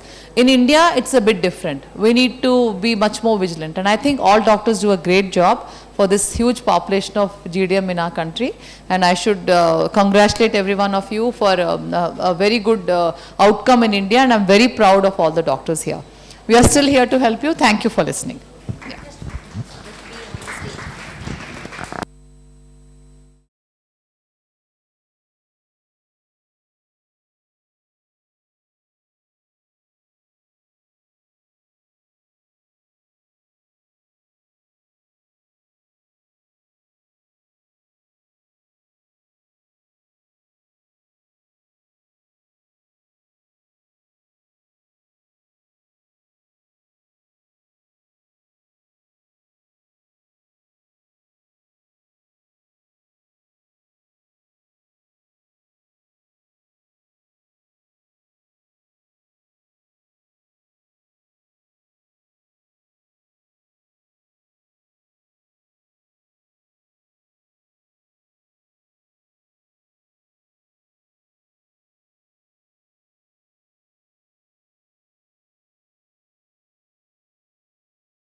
There was a small technical hitch.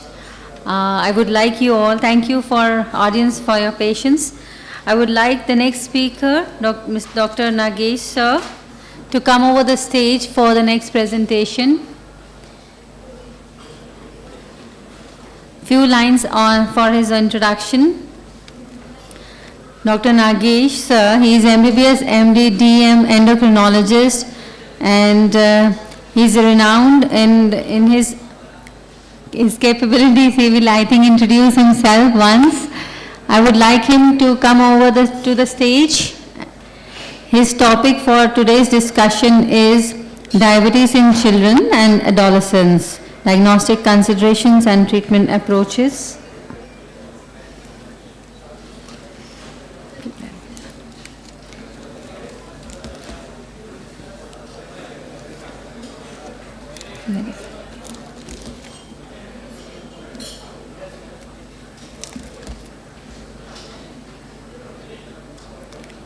World Diabetes Day is the landmark day to make a change in diabetes management, to enable and empower society and educate to protect tomorrow is the theme for 2022.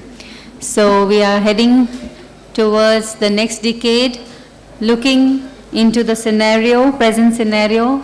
Definitely we have advancements in the technology helping us for the diabetic management.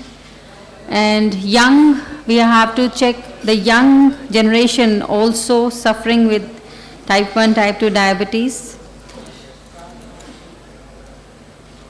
With that, keeping that in mind, Dr. Nagesh sir would like to highlight upon few important aspects. Thank you, sir, for coming.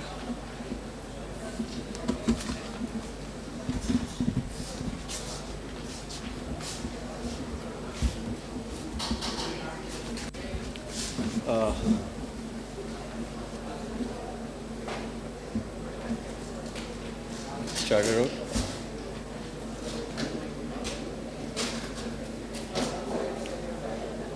Good evening, respected doctors. I'd like to thank you all for your patient here, for being so patient today. And at the outset, I'd like to thank my dear friend and senior Ravi for inviting me here. I won't take a lot of your time, hardly 10 minutes maybe. This is a topic with which I'm sure all of you are very familiar, diabetes mellitus in children and adolescents. This is how I'm going to speak about it, a brief overview of the epidemiology. What are the complications you'd see in people with type 1 diabetes? How do you stage and treat type 1 diabetes? How do you counsel the parents and the children, which is the most difficult part in the management of diabetes? How do you monitor and how do you treat? And what are the current challenges, of which there are many? If you actually look at it in the past 20 years, there's been a huge rise in the number of people with type 1 diabetes. This has been attributed to an increase in the incidence of autoimmune disorders. This is what is known as the fertile soil hypothesis. We don't know exactly why the number of autoimmune disorders are going up, but the prevalence of type 1 diabetes is going up, and part of this can be attributed to the obesity pandemic also. We do know that obesity is associated with type 2 diabetes, but there is also a relation between obesity and type 1 diabetes. And as far as statistics of type 1 diabetes are concerned, I don't think it will come as a surprise to you that India is number 1 in the world as far as type 1 diabetes is concerned, both in the prevalence as well as the incidence. In fact, if you look at the data here, the number 2 in the world is United States, which has a very well formulated program for picking up children with type 1 diabetes. India doesn't have a very well formulated program. We probably have a lot more children than what is being reported here. But in spite of having such poor statistics, we still top the world's averages in type 1 diabetes. And that is why every year you see so many programs which focus on type 1 diabetes on World Diabetes Day. This is how a basic type 1 diabetes disease progresses. The minute you have a genetic risk of diabetes, in fact, genetic risk is much more in type 2 diabetes than in type 1 diabetes. You have one parent with type 1 diabetes, your risk of getting diabetes is maybe around 7%. Two parents, risk is 9%. Even the twin concordance of type 1 diabetes is only 30%. At best, even in an identical twin, the concordance will never be more than 40 to 50%. But still, in spite of having a concordance which is much lesser than other types of diabetes, there does exist a clear genetic marker for type 1 diabetes. And the starting point, if you have a relative who has a type 1 diabetes, your risk of developing a type 1 diabetes is 15 times more. Gradually, this is how it progresses. First, you have immune activation, slow destruction of your beta cells.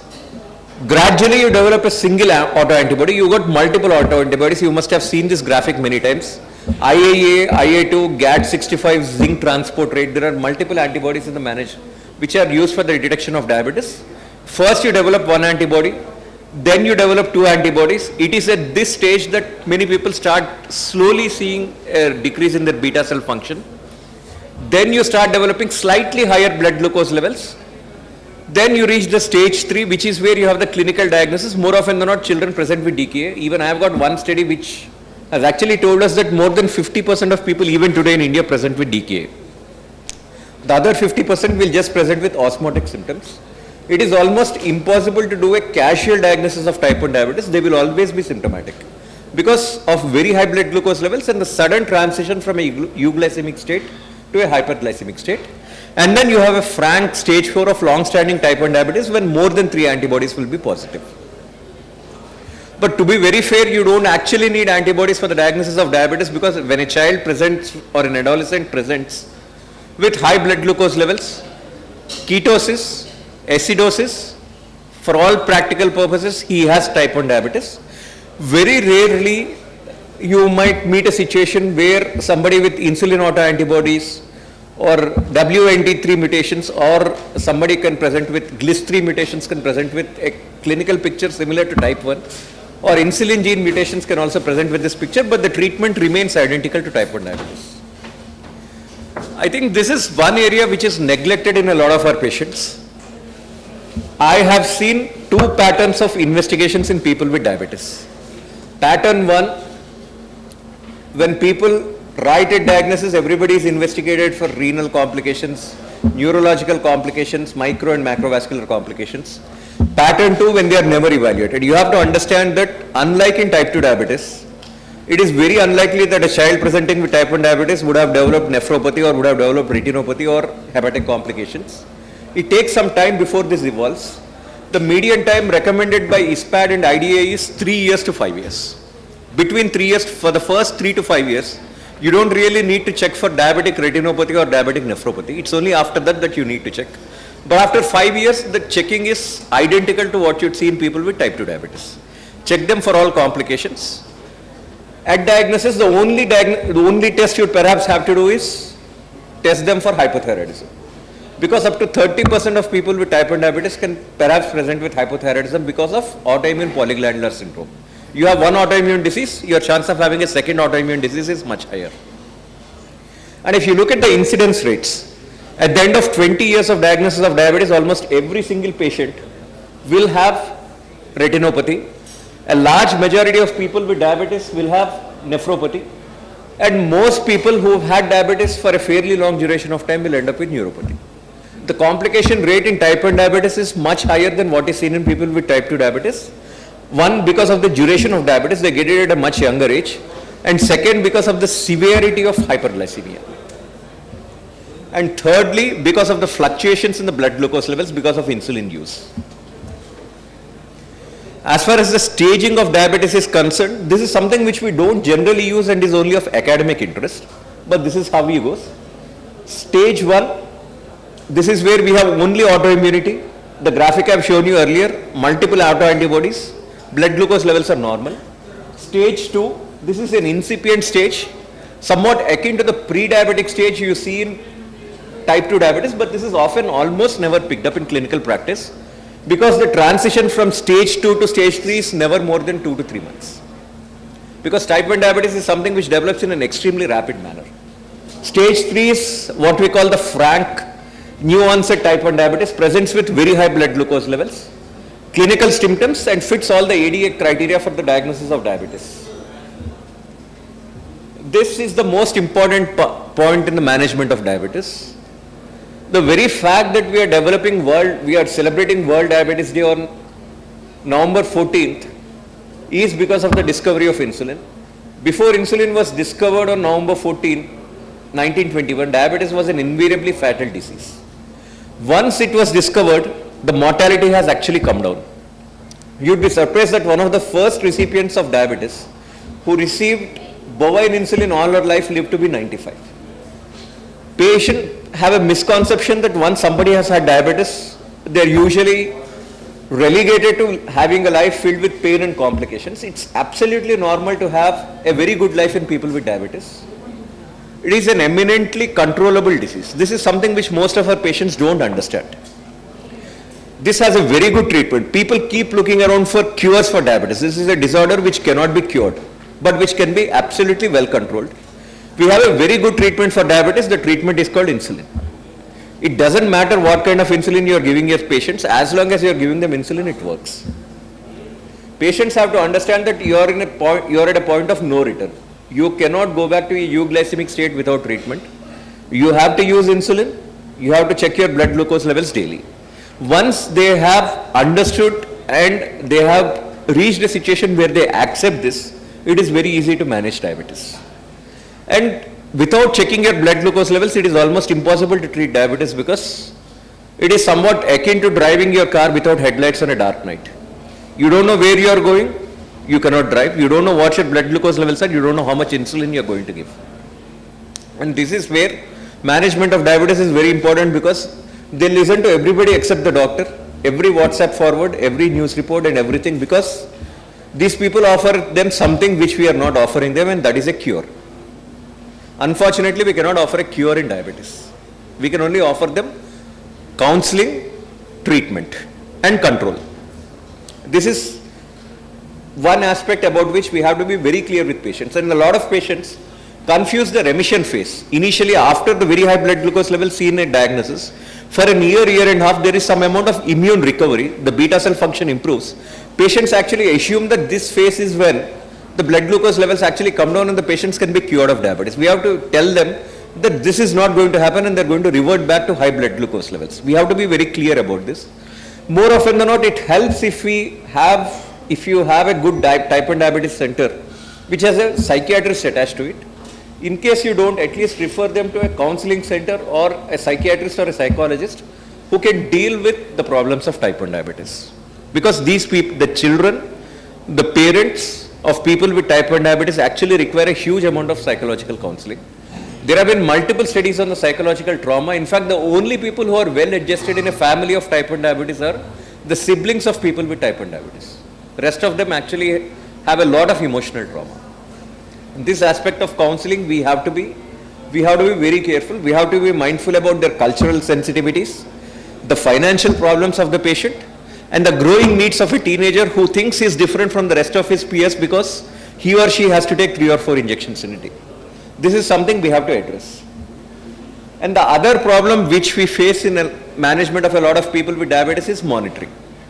Especially in adolescent girls, poor control of diabetes leads to weight loss. One of the commonest tricks girls employ to lose weight and look slim is to quit their insulin, and this is the reason why diabetic ketoacidosis recurrence is maximal among teenage girls. A lot of times they tend to fake their blood glucose monitoring charts or they don't maintain their charts. The only way you can do this is get them a glucometer with memory, ask them to show their glucometer to you and correlate their blood glucose charts with the glucometer readings. You just cannot trust their blood glucose charts, self-written blood glucose charts. And these are the cutoffs. The NICE guidelines are a bit stringent. They've got the same adult cutoffs of less than 6.5. ISPAD is slightly better, less than 7. ADA is more lenient, 7.5. The pre-meal values are pretty similar nowadays to what we'd see in adult. Post-meal is somewhere around 150 to 160.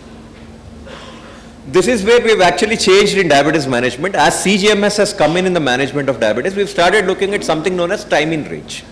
We've got 3 parameters when you look at CGMS: time in range, time below range, and time above range. Time in range is the time you spend, your blood glucose values are between 70 to 180. You are expected to spend at least 70% of the day in time in range. 25% maximal should be spent above range, and less than 5% of the day should be below range. They're slightly relaxed for people who are older and who have comorbidities so that they have lesser hypoglycemia. And for pregnant women, they're even more stringent. because pregnant women should not have hyperglycemia because that impacts on the fetal well-being. Most of the time, this is something which we use in a lot of our patients, we don't prefer. That is the premixed insulin. Giving insulin only twice a day in a lot of children in whom lunch is the largest meal of the day is not going to be useful. Might be useful in people after they've completed their teens and puberty. Younger children, this is not of major benefit. This is only a last resort where affordability is an issue. The commonest regimen which we use in people with type 1 diabetes is a basal bolus regimen. 3 doses before meals and 1 dose at bedtime of basal insulin. The 3 short doses before meals, this is a challenge in school going children. Because many times the lunchtime dose is not given at lunch, it is given once they come back home from school. That has to be addressed. Wherever possible, the lunchtime dose, the child should be taught to give himself his lunchtime dose. If that is not possible, a dose should be given after dinner. This should be supplanted by a long-acting insulin or an ultra-long-acting insulin at bedtime. Most of the time, you must have read in textbooks, the usual insulin regimen is 2/3 in the morning and 1/3 at night. This is not really true. We divide 50% as basal and 50% as bolus. We start it this way and then we adjust the blood glucose levels depending on the glucose reading of the child. And every day they have to give correction doses depending on how much they eat. In addition to this, they have to take correction doses of rapid acting insulin. The best method, of course, is using an insulin pump, where you give a continuous bolus basal rate all through the day, and whenever you eat, you give 3 boluses in a day and correction boluses whenever required. This is the best method, but unfortunately, this is quite expensive. If you can afford something even more than a pump, you can use what are known as sensor augmented therapies, where you got a blood glucose sensor which is in consonance with your insulin pump.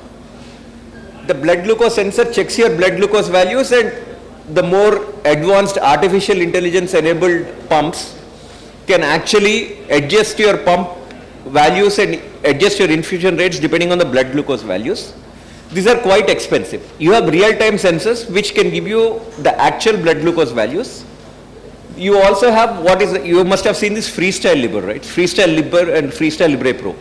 These are not real-time sensors. They are ambulatory glucose monitors. You just run your reader and the monitor at some point of the time of the day. You get a graph, and depending on that, you adjust your pump. This is a less ideal method of using a sensor augmented pump therapy, but a more affordable method of using an augmented pump therapy. And this, I'm sure you're familiar with it. We run the whole gamut of insulins, right from an ultra short acting insulin, faster aspart, short acting rapid analogs, aspart, glulysin and lispro. You got a regular insulin. Then you have the NPH insulin, which are no longer so widely used nowadays, mostly because of risk of hypoglycemia. But as far as efficacy is concerned, 1 unit of insulin is 1 unit of insulin, be it bovine, porcine, analog or recombinant human insulin. Then you got the basal acting analogs. Detamir is almost out. It's used only in pregnancy nowadays. You got Glargine, U300, but somehow I found U300 not so useful in children. Then you got Degludec. Degludec is a hit or miss. It either works perfectly well in children or it doesn't work at all. This has been my experience with Degludec. 90% works exceedingly well, 10% is absolutely useless. As far as the current challenges are concerned, this is our major problem. We've got a lot of provider related issues. Most of us are conservative because we are afraid of hypoglycemia. Because of patient objections, we tend to put them on twice daily insulin, which is not going to help them at all. Most of the time we are afraid of hypoglycemia, we put them on suboptimal doses. You have to understand that hypoglycemia is part and parcel of type 1 diabetes.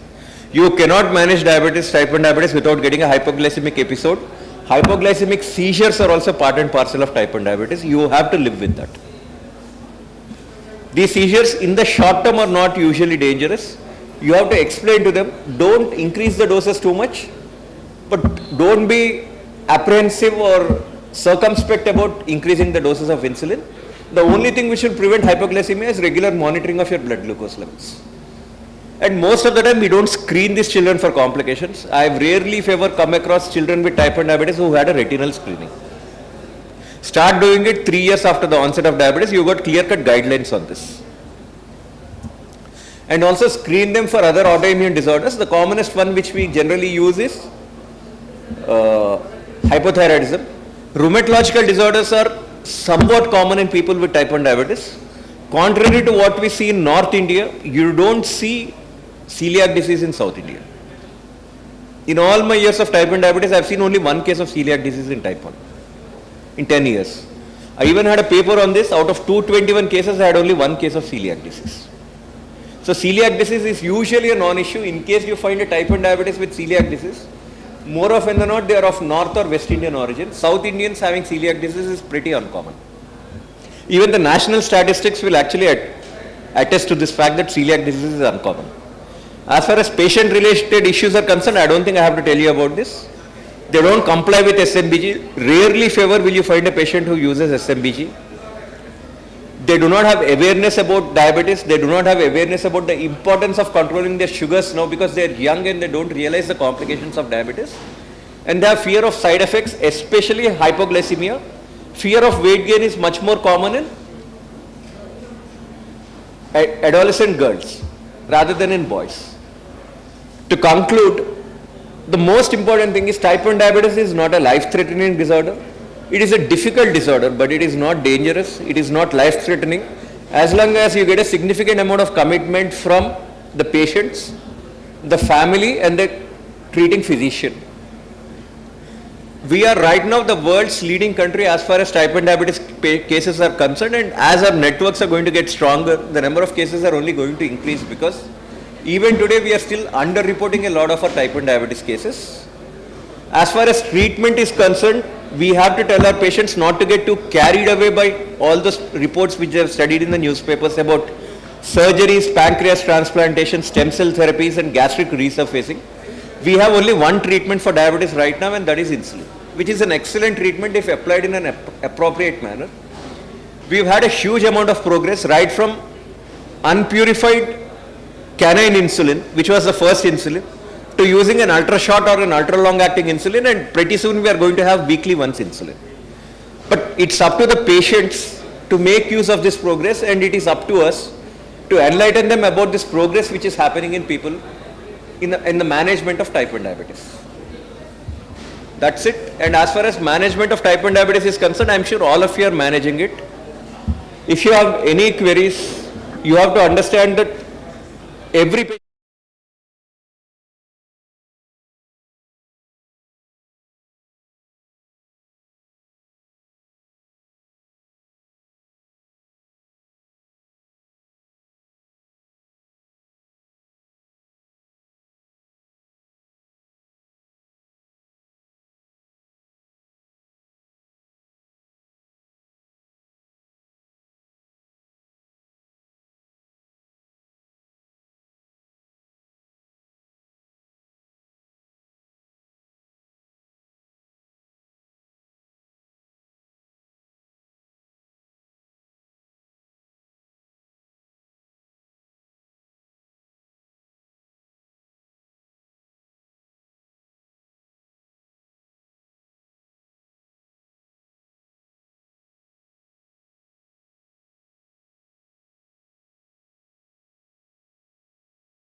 So at the outset, I would like to thank Dr. Ravi Kumar Muppidi for giving me this opportunity to talk at this conference.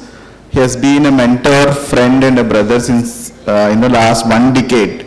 So our friendship goes way back to 10 years back. So, and I also thank the IMA. So it's already dinner time. I'll just take 10 or 15 minutes, few slides of importance in dealing with diabetic kidney disease. My agenda will be to introduce the topic, to define diabetic kidney disease, what are the risk factors, how will be the natural history of diabetic kidney disease, some slides about pathophysiology, if possible, diagnosis, standard of care, and conclusions. So I think this slide is like everybody would have put this slide. So diabetes is a modern epidemic, and it's one of the most common causes of CKD, as well as if you take a section of patients undergoing dialysis or who have undergone kidney transplant, approximately 50 to 60% of them will be diabetics. So diabetic kidney disease is one of those microvascular complication of diabetes, and I think each one of us here, they'll come across this particular complication of diabetes day in and day out. So I think these are all introduction slides. In the coming years, the prevalence of diabetes is going to change. It's going to increase by 84% till 2045 according to IDF. So compared with type 2 diabetes alone, comorbid CKD increases CV mortality. So here you can see that diabetes alone, when compared to no type 2 diabetes or CKD, there is mortality is around 3.4%. It increases to 6.7% and so forth, like it triples. It becomes 6 times mortality when you combine CKD with diabetes. That's how important diabetic kidney disease is. And diabetic kidney disease has got effects on almost every system in the body, be it the brain, be it the vessels, coronary artery disease. So patients with the diabetic kidney disease, they don't die of kidney disease, they die of cardiovascular mortality and morbidity. So even before they reach ESRD, they will die of a heart attack or myocardial infarction or heart failure or arrhythmias. So cardiovascular mortality and morbidity plays an important role in understanding the implications of diabetic kidney disease. Coming to the definition, so we use, as nephrologists, we keep using two terms, that is diabetic nephropathy and diabetic kidney disease. So diabetic nephropathy is nothing but, it's a pathophysiological manifestation of diabetes, while diabetic kidney disease is, defined as, clinical counterpart of diabetic nephropathy. So it's basically a specific pathologic, structural or functional changes seen in the kidneys of patients with diabetes, either type 1 or type 2, and it results from effects of diabetes on the kidney. So if you can see the triangle here, diabetic kidney disease is actually manifested in the form of proteinuria, hypertension or kidney failure. So kidney failure in the form of elevated serum creatinine. Okay. Yeah. So if you look at type 1 and type 2 diabetes, half of them, that is 50% of them, they tend to develop diabetic kidney disease. Type 1, approximately 1/3 of them will go on to develop diabetic kidney disease. So these are not small numbers, 50%, 30% are not small numbers. And of course, when you look at type 2 diabetes, the etiology of CKD, it is like very varied because of other factors like hypertension, then the patient might be having hypercholesterolemias, obesities. They would have had repeated episodes of AKIs in the form of UTIs, then intrarenal vascular diseases, glomerular atherosclerosis, renal ischemic events, and also aging-related nephron loss. So all these factors will be part and parcel of any patient with type 2 diabetes, while type 1 will be different. Type 1 patients, usually they come to us early, and obviously it presents early in the stage, so all these other factors are not present in these sort of patients. So that's why if you want to look at the course of diabetic kidney disease, type 1 is the best patient to look at the course of diabetic kidney disease. So if you can see, approximately one third of type 1 and half of type 2 diabetes patients develop diabetic kidney disease. So these patients can be well controlled diabetic patients. Some of them might be, following all the doctor's advice properly. Even then, they tend to develop diabetic kidney disease. So they'll be like asking us, like, even though I'm strictly controlling my sugar, strictly controlling my BP, my cholesterol levels are good, even then they tend to develop. So it is really frustrating both for the patient as well as a doctor. So what is the reason for that? It's most of the time there is a genetic component involved. So many genes are involved. So it is polygenetic. And some examples are APOL, APOL1 gene variants in African Americans. And these are the several genes which are implicated in etiology of diabetic kidney disease. Coming to the risk factors, there are several risk factors for development of diabetic kidney disease among patients with diabetes. So they are classified into susceptibility genes, initiating genes, and progression genes. Certain things like demographic factors like older age, male gender, and certain races are more susceptible to diabetic kidney disease. Family history of diabetic kidney disease also is an important factor. Then hyperglycemia, obesity, hypertension, all these systemic conditions tend to make the patient susceptible to diabetic kidney disease. They also are involved in initiation and progression of kidney disease. So these are the factors which we have to keep in our mind when you actually treat a patient with kidney disease. And high protein intake is supposed to make the patient susceptible as well as plays a key role in progression of kidney disease for that matter. So coming to the natural history, this is a slide which shows us the natural history. This model is based on type 1 diabetic patient by Mogensen. So the first 1-2 years, nothing happens, hyperglycemia is there. So 2 to 5 years, in fact, there is hyperfiltration injury. So in this stage, you can see that the GFR increases. So GFR increases because of hyperfiltration injury, and high GFR means low creatinine. So any diabetic patient coming with low creatinine, it's not a very good sign. I mean, we don't have to be happy that the creatinine is low, hence no kidney injury or no scope of kidney problem in this patient. So when any diabetic patient comes with low creatinine, like a muscular individual or obese individual comes to us creatinine of, let's say, 0.4 or 0.5, we should not be happy. So that's the time to realize that the patient is actually undergoing hyperfiltration injury and refer him to a nephrologist and further look for microalbuminuria or moderately increased albuminuria and other things.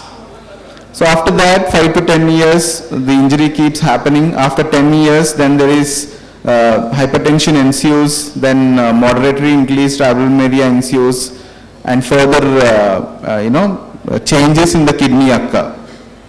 So that's the timetable. So this 10 years is very important. Any patient with diabetes comes to us with renal dysfunction or 1+ or 2+ or trace protein in their urine examinations.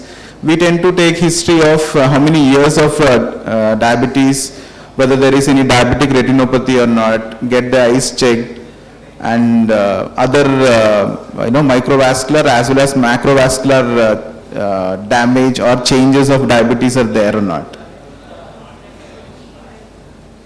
So type 1, when it comes to natural history of type 1 and type 2, as I said, the natural history is essentially the same.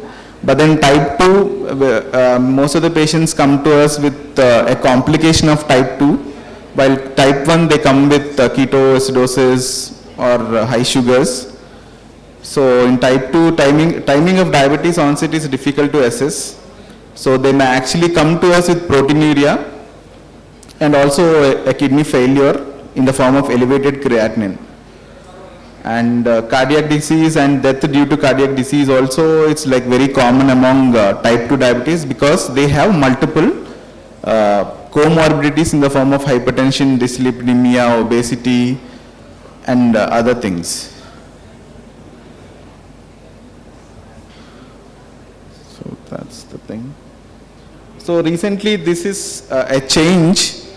There is a change in presentation of diabetic kidney disease. So previously we used to take history of proteinuria. When a patient is excreting a lot of protein in the urine, that used to be a sign of diabetic kidney disease. So when a diabetic patient comes to us with kidney failure, elevated creatinine or some proteinuria, we used to estimate the amount of protein in the urine and then decide whether the patient is actually having diabetic nephropathy or not.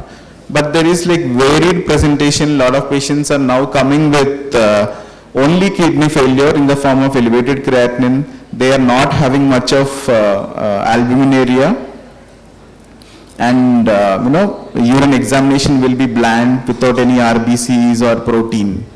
Spot urine protein creatinines are typically less than 0.2. If you do a 24I in protein also, it will be normal. But if you go ahead and do a kidney biopsy to see what is the characteristic lesion present, you will find that it's still diabetic nephropathy.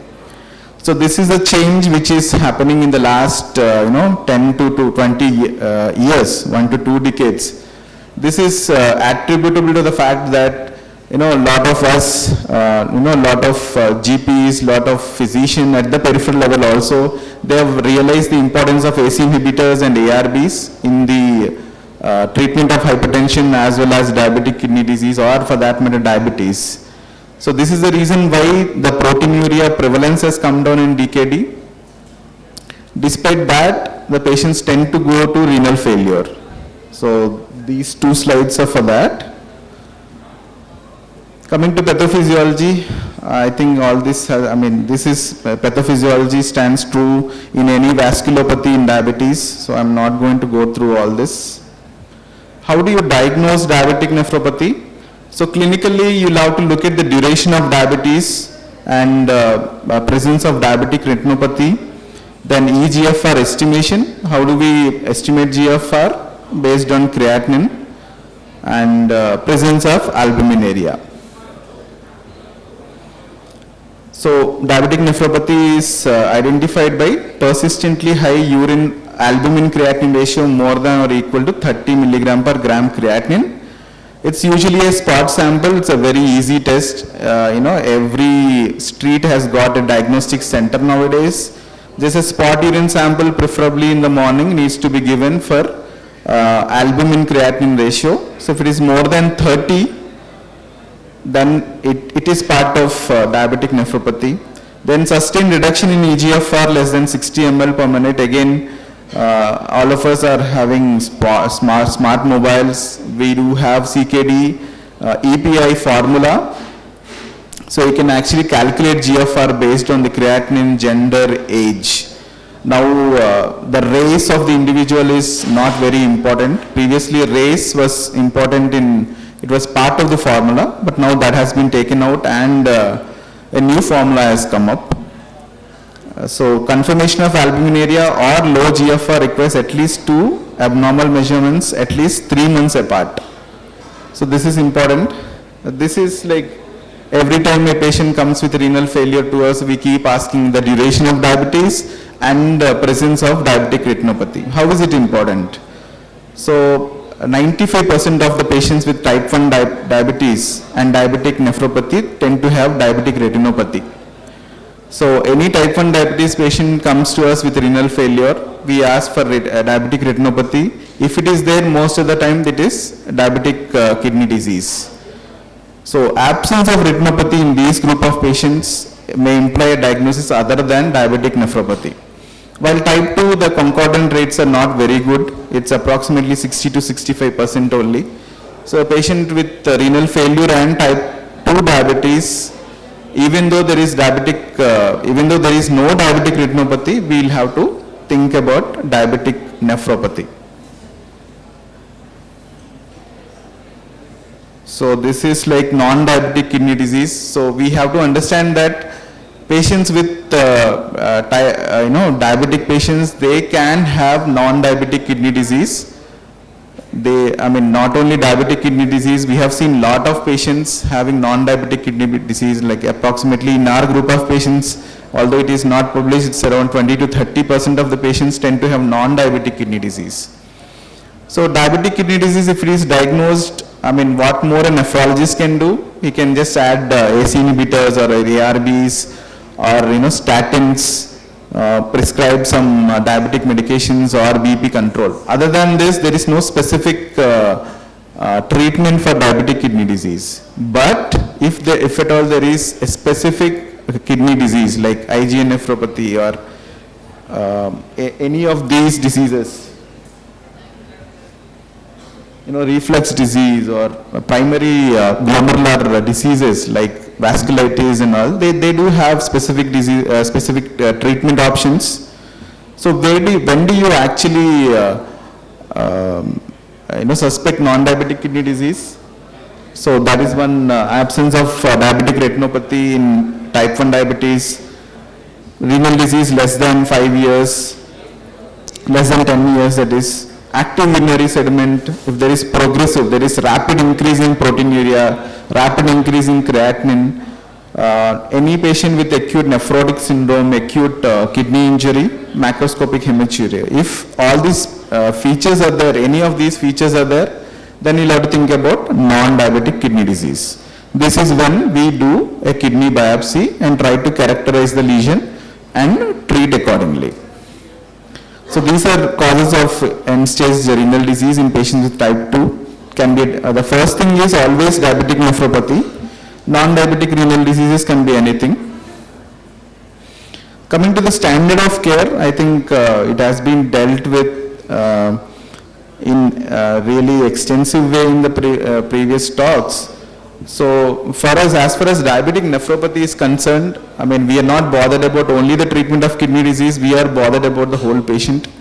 The aims will be, aims of the standard of care for diabetic nephropathy will be to secure the diagnosis, whether it is diabetic kidney disease or non-diabetic kidney disease.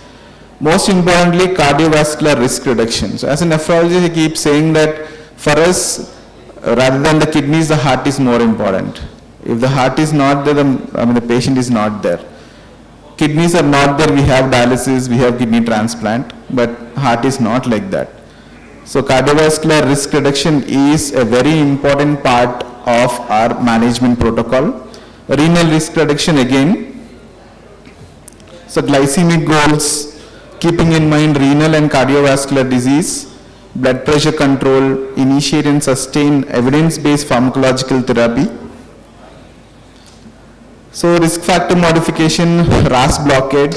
RAS blockade is the most important pillar in the management of diabetic kidney disease patients. So I think we have been using all these agents, cardase and telmisartans and olmesartans, whatnot. And so these, recently there is a new molecule, few molecules which have come into market, which are well proven to be efficacious in decreasing the progression of CKD. So SGLT2 inhibitors is one. Another thing is mineralocorticoid receptor antagonist. So these guidelines everybody knows, RAS blockade. So is there any role for RAS blockade to prevent microalbuminuria, that is primary prevention? So most of the time it's all secondary prevention of diabetic kidney disease or diabetic nephropathy. So is there any role for RAS inhibitors? I mean, even before the patient develops microalbuminuria, is there any role for adding telmisartan or ramipril or whatever? Actually, there is no role because none of the studies have proven to be, beneficial in these sort of patients. So this is about DAPA CKD trial, which is one of the very important trials for us nephrologists. So it has shown that dapagliflozin is efficacious in reducing the progression of CKD even among non-diabetic patients. So nowadays cardiologists and nephrologists are using DAPA even in patients without diabetes. Similarly, EMPA kidney has been published just recently, 4th of November. Even here, non-diabetic patients have been included and it was found to be beneficial in retarding the progression of CKD. And this is about finerenone. So there are three pathways. One is hemodynamic pathway, another is metabolic pathway, another is inflammation and fibrosis which happens in the diabetic kidneys. So we were all targeting this hemodynamic pathway and metabolic pathway, and there has been little progress in retarding the progression of the structural and pathophysiological changes in the kidneys. So previously we used to have spironolactone, but spironolactone had a lot of side effects in the form of hyperkalemia, then gynecomastia. So as nephrologists, we were not very comfortable in using this particular molecule because we were always scared of hyperkalemia. So we never used to use spironolactone unless the patient is in the early stages. So stage 3, stage 4, stage 5 CKDs, we usually don't use even now. But now there is a non-steroidal mineralocorticoid receptor antagonist in the form of finerenone. So there's a landmark trial, Fidelios DKD trial. Here it has shown that finerenone is actually efficacious in retarding the progression of kidney disease. It does not have much of hyperkalemia as its side effect, and the sexual side effects also are not there. So coming to what is the role of nephrologists in the changing landscape of DKD therapeutics, whenever a physician refers to us, we always put the patient on AC inhibitors or ARBs. Now finerenone has come into picture, so we are giving those medicines.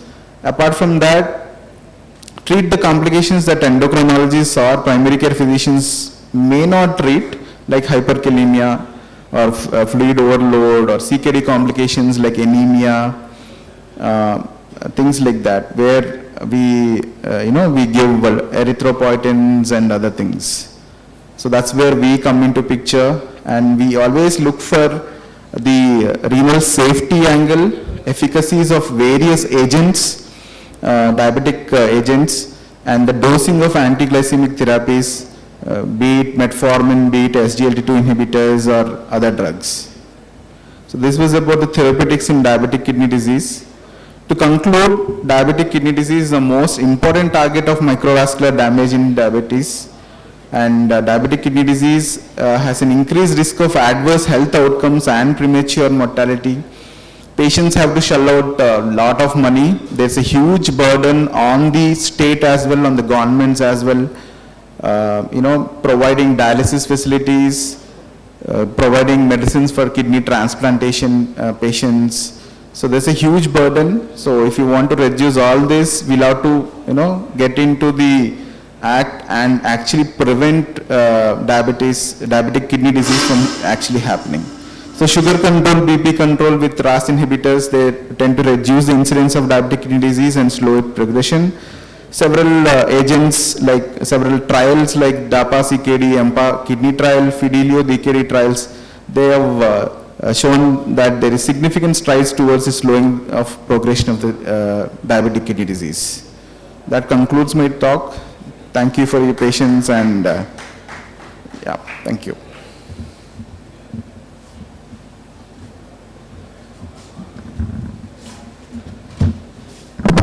Thank you, sir. That was a fantastic and we are nearing the end of the session also. So that was the best presentation. Thank you, sir. And would like to conclude today's event. I need to call Dr. Ravi K. Mupidi, sir, and Dr. Ramakrishna Reddy, sir, the chief pulmonologist of this part of the city. Please welcome Dr. Ramakrishna Reddy, sir, to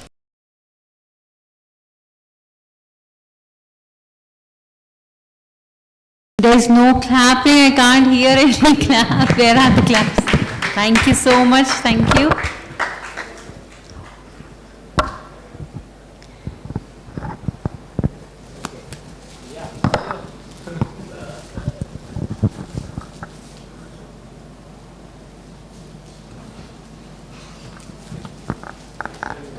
With this, I would like to conclude the session. Please take the dinner and thank you.